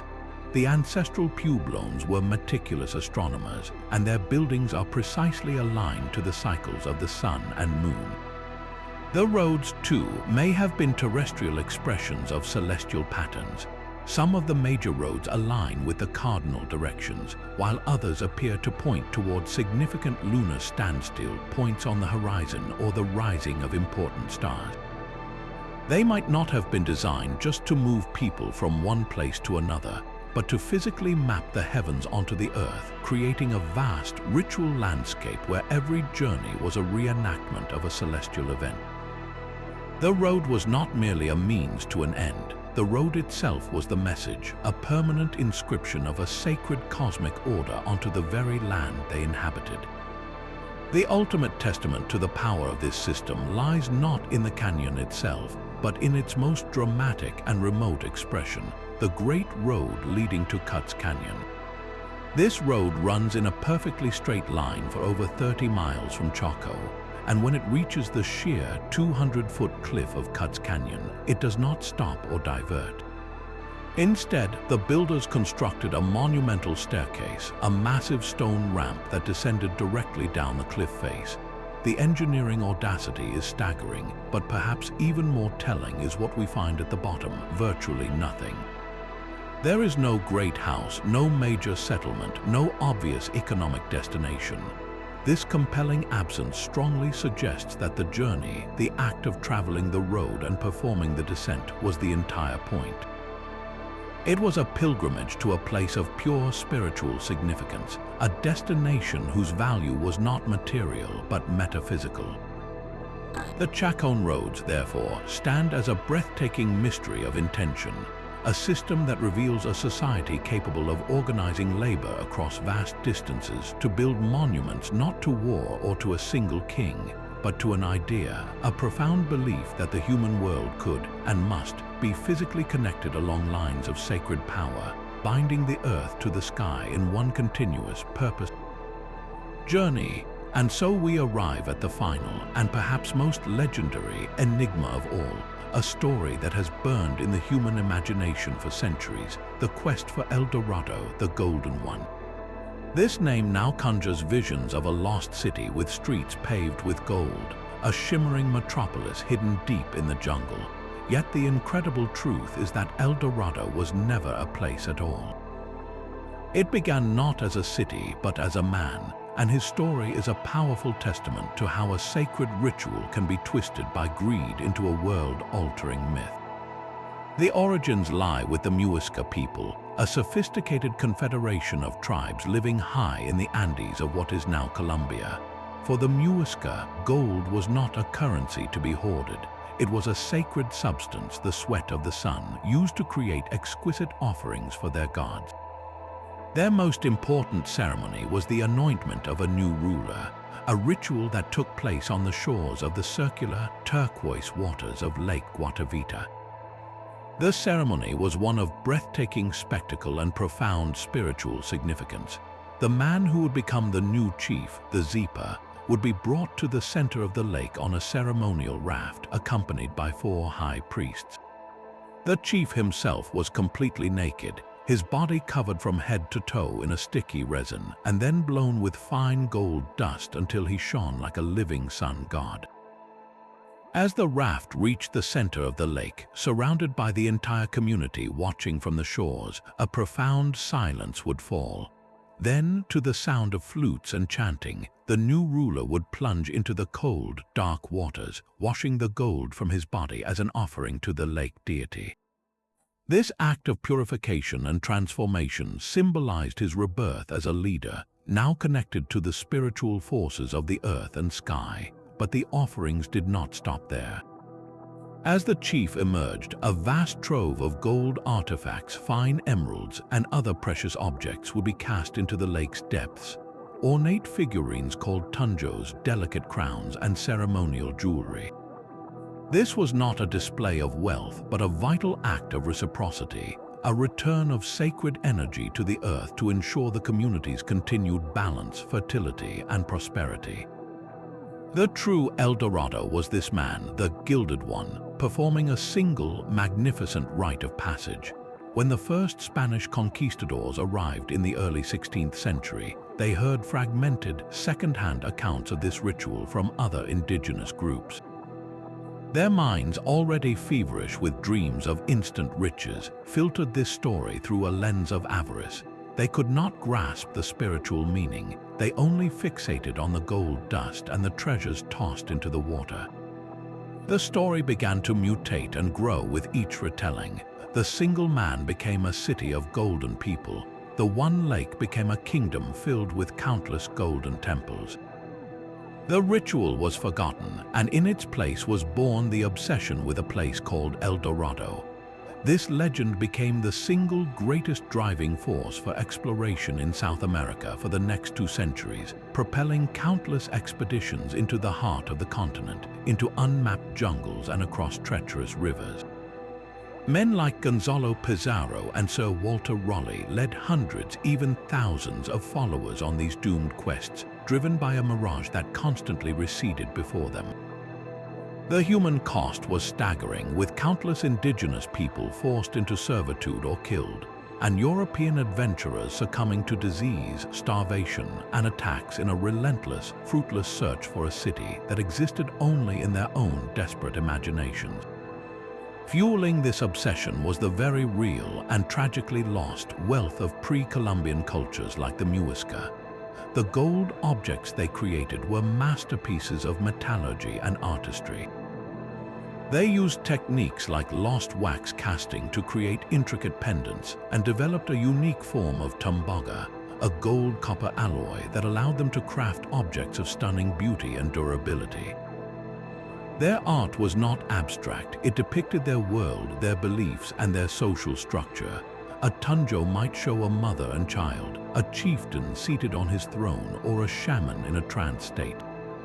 Each piece was a repository of cultural knowledge, a story told in metal. When the Spanish finally did get their hands on this treasure, they saw none of its meaning or beauty. To them, it was simply raw material, potential currency.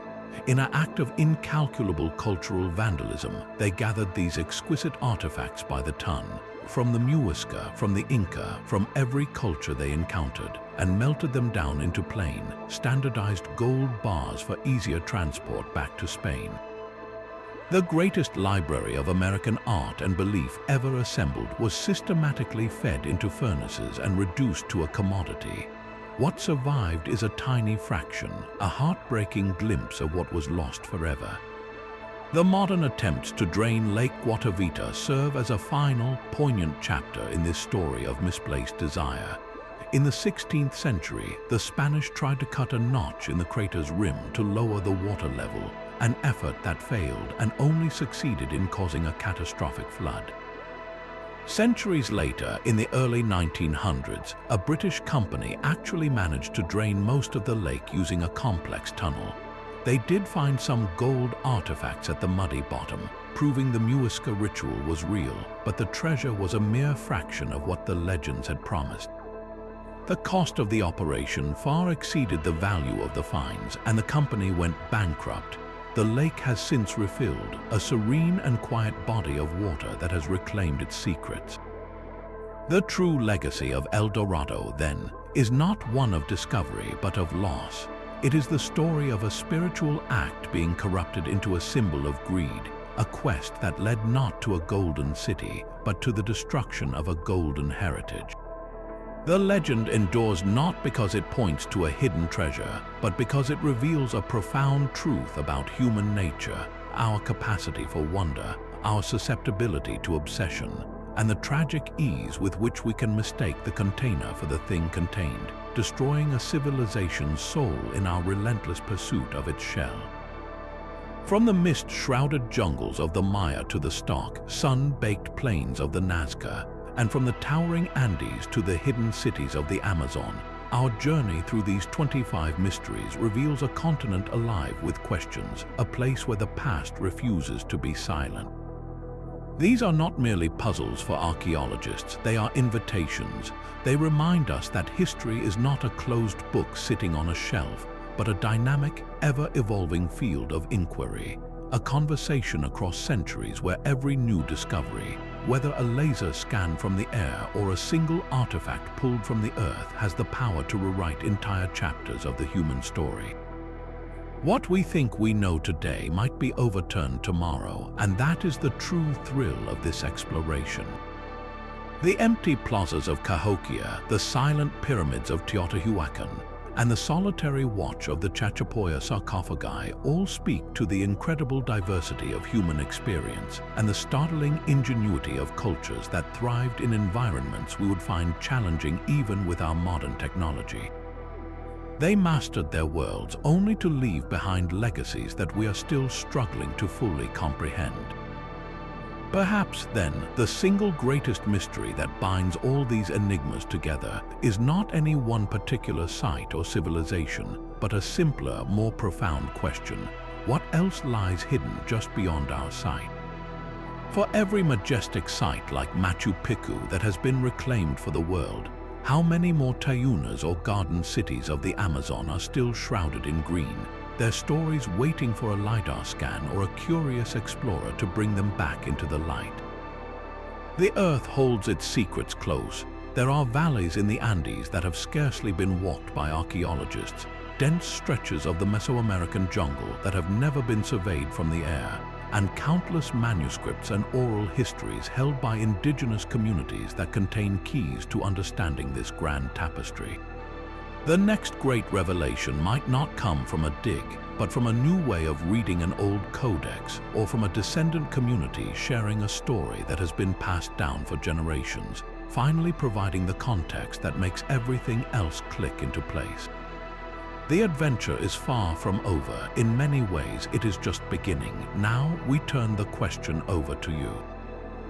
After this journey through lost cities, enigmatic symbols, and vanished civilizations, which of these mysteries captures your imagination the most? Is it the sudden silence of the classic Maya, the impossible precision of the Inca stonemasons, or the haunting, universal humanity of the Chinchorro Mummies?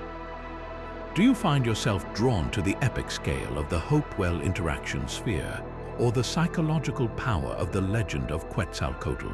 Let us know in the comments below which enigma you find the most compelling and why. Your perspective adds another voice to this great, ongoing conversation. If you enjoyed this journey to the edges of history, be sure to subscribe and ring the bell for more content, as we have many more expeditions into the unknown planned. Thank you for watching, and never stop exploring.